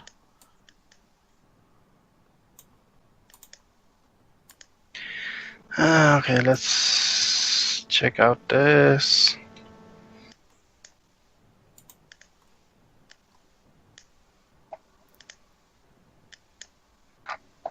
Okay, that goes around. Yeah. I'm loving the imagining you guys are all with like a stick of chalk, like walking through this cable. Exactly. That's Yep. what I'm doing. Makes sense. No, it's a good call. And I'm because I'm only making lines, but usually I would point towards the exit all the time. Yeah. There's some water down here and Okay, some. yeah. Sasha, as you move down southwards, you can see what appears to be a sort of large, still pool, and there are green mushrooms growing on the periphery of it. Yep, not getting closer.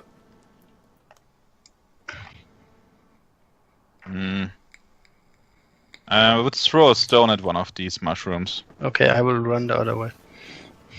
Okay, you throw a stone at the mushrooms. The stone hurtles into the darkness beyond the lantern. You hear a...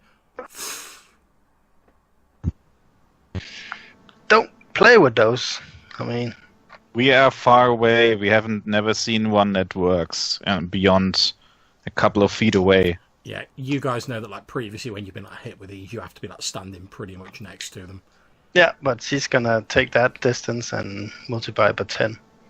I mean, we could just stand here and throw rocks at these until they are all useless, or we find something we can burn them with. They were flammable, right?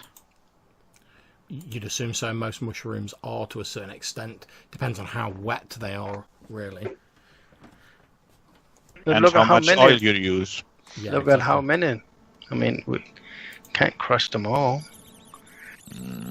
But I don't want to stay near them while they Oh, are that's- still. That's a noise I recognize. I look at Odhran. How much oil do you have? Good question. Why I am the only one with gear, by the way. because you're the I have- specialist, man. I have gear. It's just all like fish jewelry. Yeah, I was going to say that he's got. If you want fish bling, Godrun will sort you out all day, every day. I've got 2 flasks of lamp oil, Since we but it's also to refill our lamp. So I'm all about that goldfish. yeah, I have. I'm imagining when you bring up like your bling rings, you've got like gold fish. Yeah. I have one bottle that's slightly used. we could just try to walk around that. Oh, John, Yep. are we supposed to see this? Yeah. I am. Okay, yeah, as you're peering through the edge of the light, William, you can indeed see there's what appears to be a large, leprous, green-looking rat. It appears to be eating several of the mushrooms. Ah, It's not really paying much attention to you guys at the minute. if she sees him reach up and take aim, she will draw her pistol. Okay. Okay, wait until it points us back to me and then shoot. Yeah, that's absolutely fine. Make your ranged attack roll. Okay, because I got my sneak attack, it's +2 for the roll. Mm-hmm. So I got a total. Because I aim, I have got +4. Because I'm shooting in the back, I've got +2. Because I have the sneak attack, I've got +2. Because of my the dexterity, I've +1. So that's a total of +11, if I'm not mistaken. +11. Yeah. And I've got my crossbow. Yeah, that's why I come to 11 total. I'm not sure if it already calculates some of my bonus. Yeah, 3 is already calculated, so I've got +8 total. Okay, that has definitely hit it. And I do double damage. Okay, feel free to narrate how you dispatch this rat. I just shoot it in the head. Okay, Straight through. You hit it in the head, it lets out a squealing shriek and dies.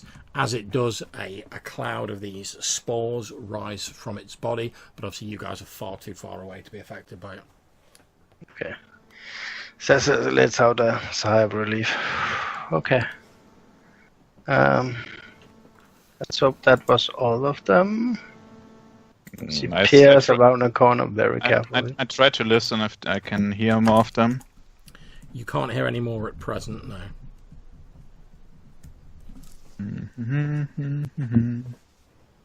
How many fucking...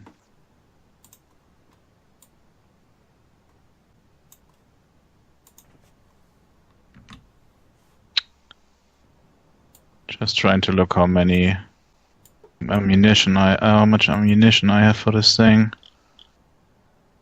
So should we look around a bit more? Yeah. She hugs the wall as she goes this way. Okay. I stay near Sasha and would load up my crossbow again, which takes 2 rounds. Well, you can wait 2 rounds.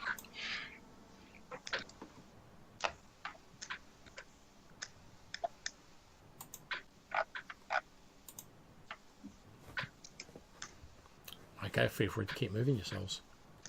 Okay, you're heading back the way you've come, Sasha. Oh, good. Good thing I invested at one point in that GPS. Well, there is a chalk mark here, so I thought it'd be churlish of me not to mention it to you. I made it just yet. That's a fresh one. Okay, that's fine. I have no sense of like geographical location in real life and absolutely zero in a game. Yeah, it's pretty hard in this game too. I mean, in all like MMOs and computer games, I always get lost. Well, I think we're nearing the point where John can swap out the current OSR stuff he's using and go for like Veins of the Earth, which like ties very neatly into us having no fucking idea where we are. Okay. I think we are walking around a circle again, but let's see. I would move forward again. Yay! So. You're right. Wow, I'm so smart. SMRT. Did we go up here? No, I don't think That's so. we went. That's where the mushrooms are here. So we went right and came out left. Oh, fresh meat. It goes There's back. something. The sound you can hear appears to be coming from this direction. Okay, I sneak again around the corner and would try to, if I can see it,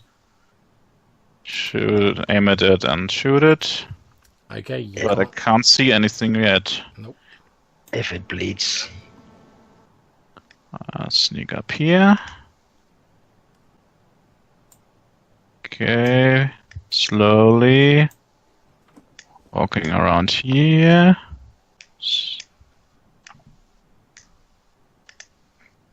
Okay, as you're heading into this chamber, you can see what appeared to be 2 sort of piles of rubble that have obviously fallen from the ceiling or bits where like the walls. I would hold Sasha back to not walk near these piles of rubble. Go back. Go back. Shh, shh. Thanks. So, I I would try to listen if there's may be something in these piles. Okay, you listen, and from the two piles you can hear the following sound.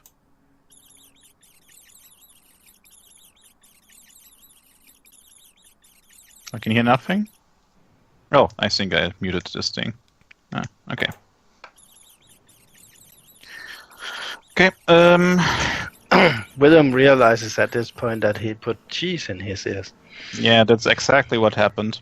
I got too much cheese and too much mushrooms for. Okay. I was waiting for Odhran just to be like, well, this actually seems like a good time for a mushroom. Now you mention it. Now that you mention it, let's get got a whole. high.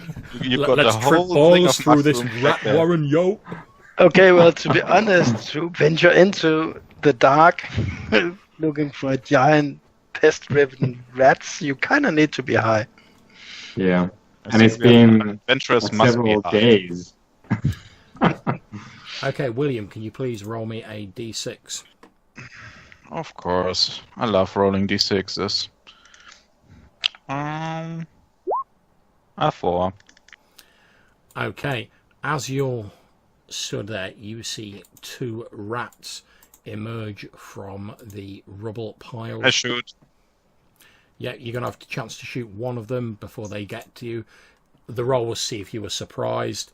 I took into account the fact that you were looking at the rubble piles and you were paying attention to it. You're not surprised, so you have the chance to shoot one of them as they're sort of running towards you. Do I get the sneak attack for the first one? You wouldn't get the sneak attacks. They're aware that you're there. They've seen your light, etc. However, you're not at any disadvantage because you've spotted them like, jump out of the rubble pile. Okay, so I got only +2 for the crossbow.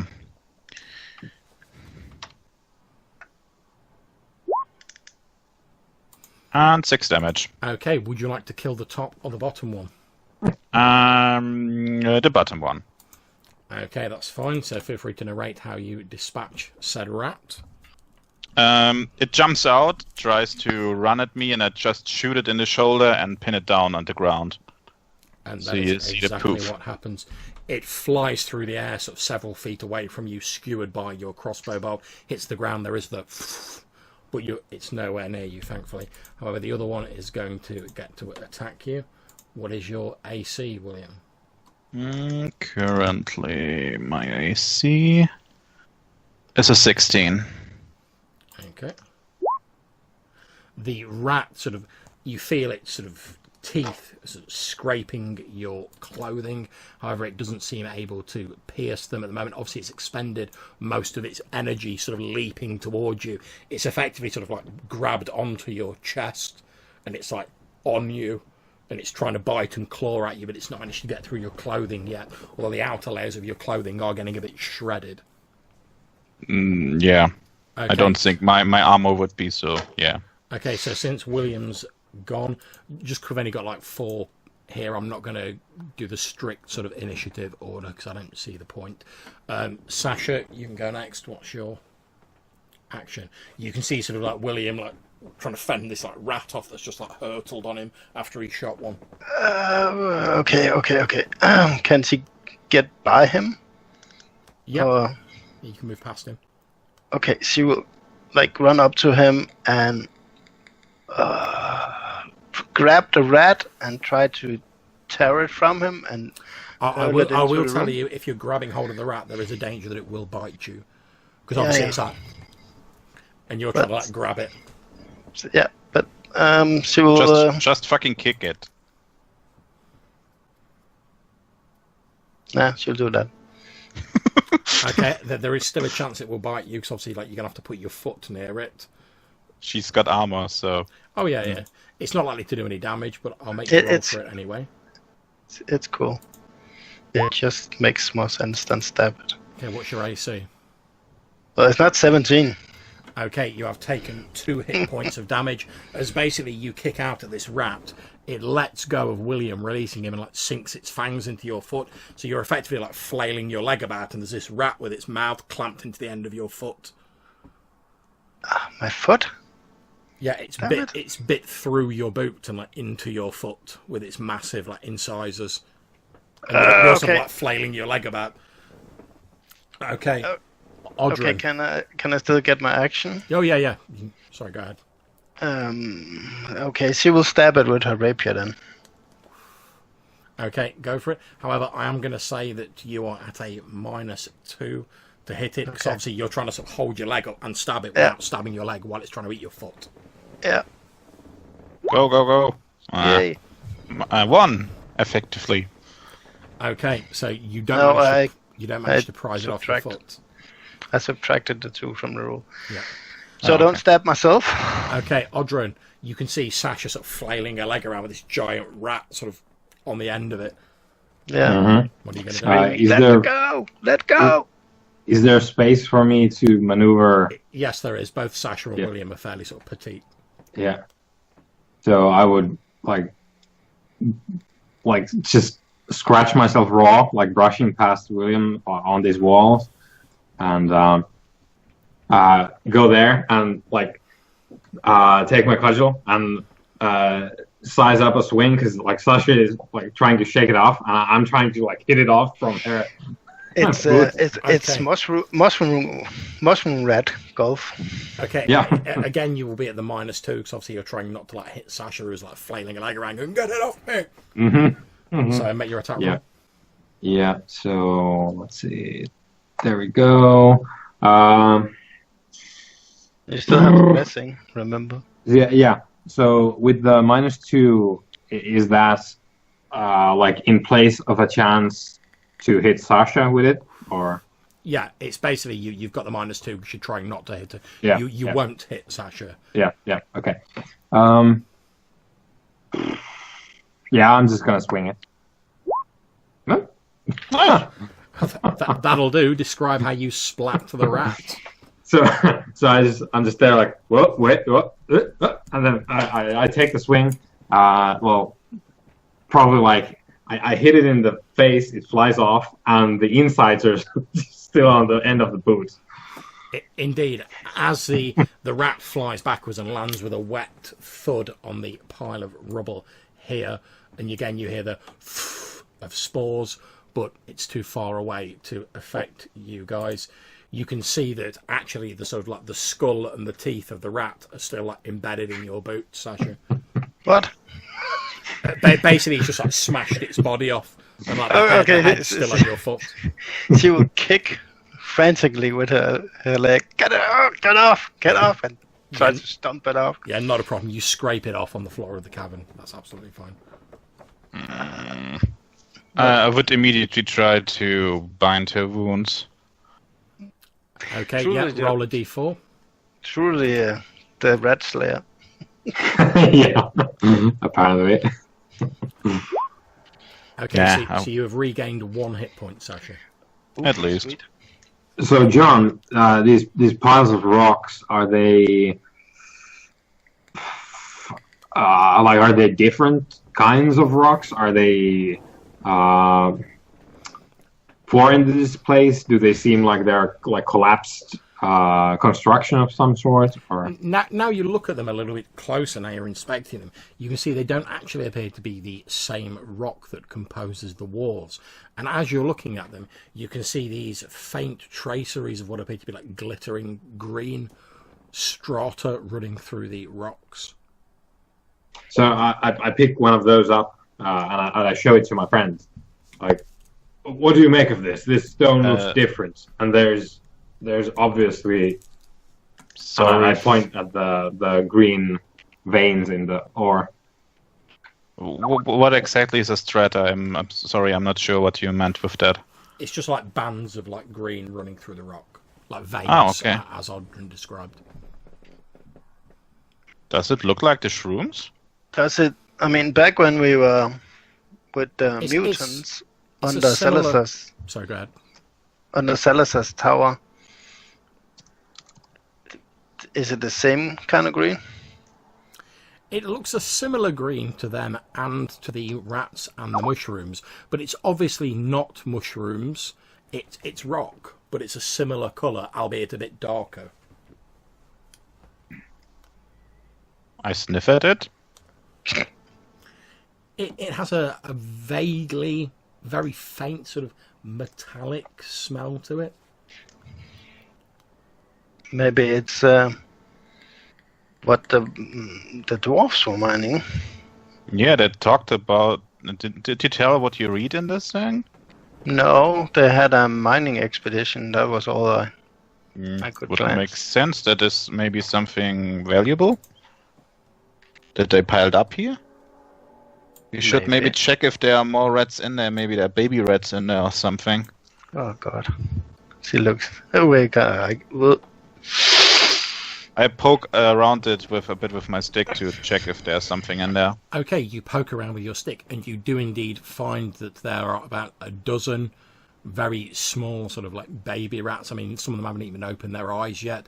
Okay, Sasha will stand here and just cover her ears and really try to ignore. One thing you do notice, William, that seems odd is the rats, the little like baby rats that are in here, they don't appear to have the same coating of fungus that the larger rats you've seen had. They just look like sort of slightly larger normal rats. Okay, I just kill them with my pole. I just smack them. Yeah, not a problem. Like I say, some of them haven't even opened their eyes yet, so you just like...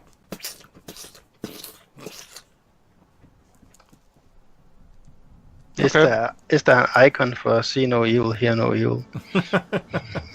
I would do the same thing with the other pile. Yeah, that's absolutely fine. You do find some baby rats in there and you smush them good. Yep. Okay, she'll go down here. Now she'll go over here. I clean up my pole. How like spore infested are these tiny rats? The tiny rats don't appear to be spore infested at all. I'm pretty sure this is a side effect of what they are eating. So it would make sense that it only starts when they eat a lot of these mushrooms, maybe. John, I'm gonna take a couple of the rocks with me. Yeah, that's from absolutely easy fine. pile. No problems. You pick up a few sort of like fist-sized chunks.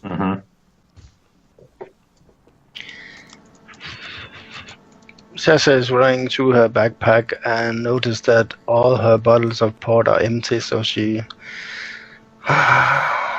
just Why is throws the it. port always gone, man? Yeah. Never enough. I still got... don't got one. Sorry. I've got a bottle of spirits if you guys want to get Yes. ready. Fucked up. Yeah. Yes. Sasha goes over and takes it and takes a big gulp. I must say, I like the fact that Odhran's like part pagan priest and part like party dude. It goes well together. It's since he became Fabian. I see you fabulized him up. Yeah. He became like a douchey like fraternity bro. Yeah, like a pagan beach bum. Yeah. That's a good. From now on, multiplier. I will be known as the dude. The dude. Oh man! In one of Dagon my abides, let me tell you.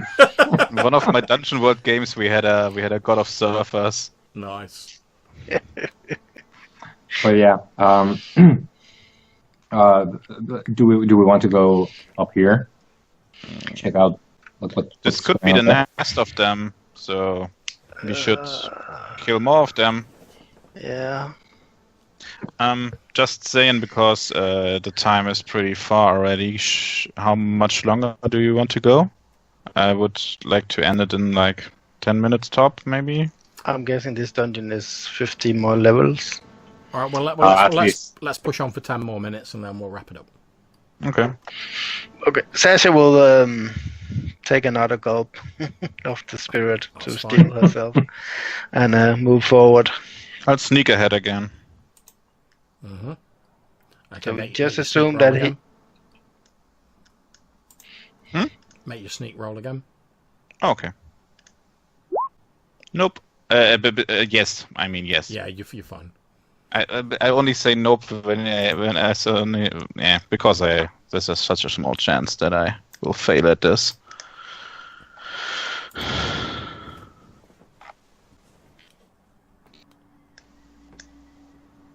Have to mark the walls. Mark the walls.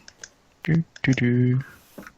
Okay, Sasha, as you move up just on the edge of your light, you Is can that see what else? appear to be a couple of bodies lying on the ground. They're wearing tattered livery that is the same as the guards that you saw with Captain McCormack when they were leaving. Oh. She moves carefully up towards them. I would poke one of them with my pole. That's fine. You can see they appear to be covered in shallow scratches and bites. There are a number of dead rats lying around them.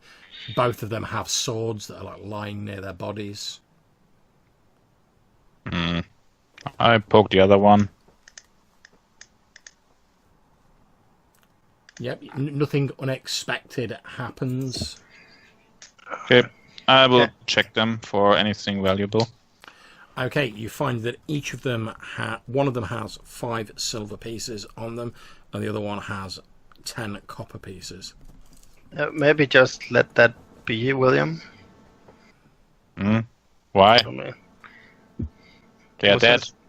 I know they're dead, but they are also townspeople, so we really should, drag them back up.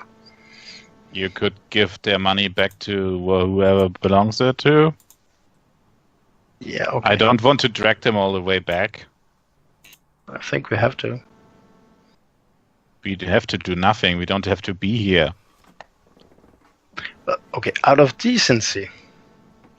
I'm a demon. Well, you can still be a decent demon. Could we just kill these fucking rats? Yeah.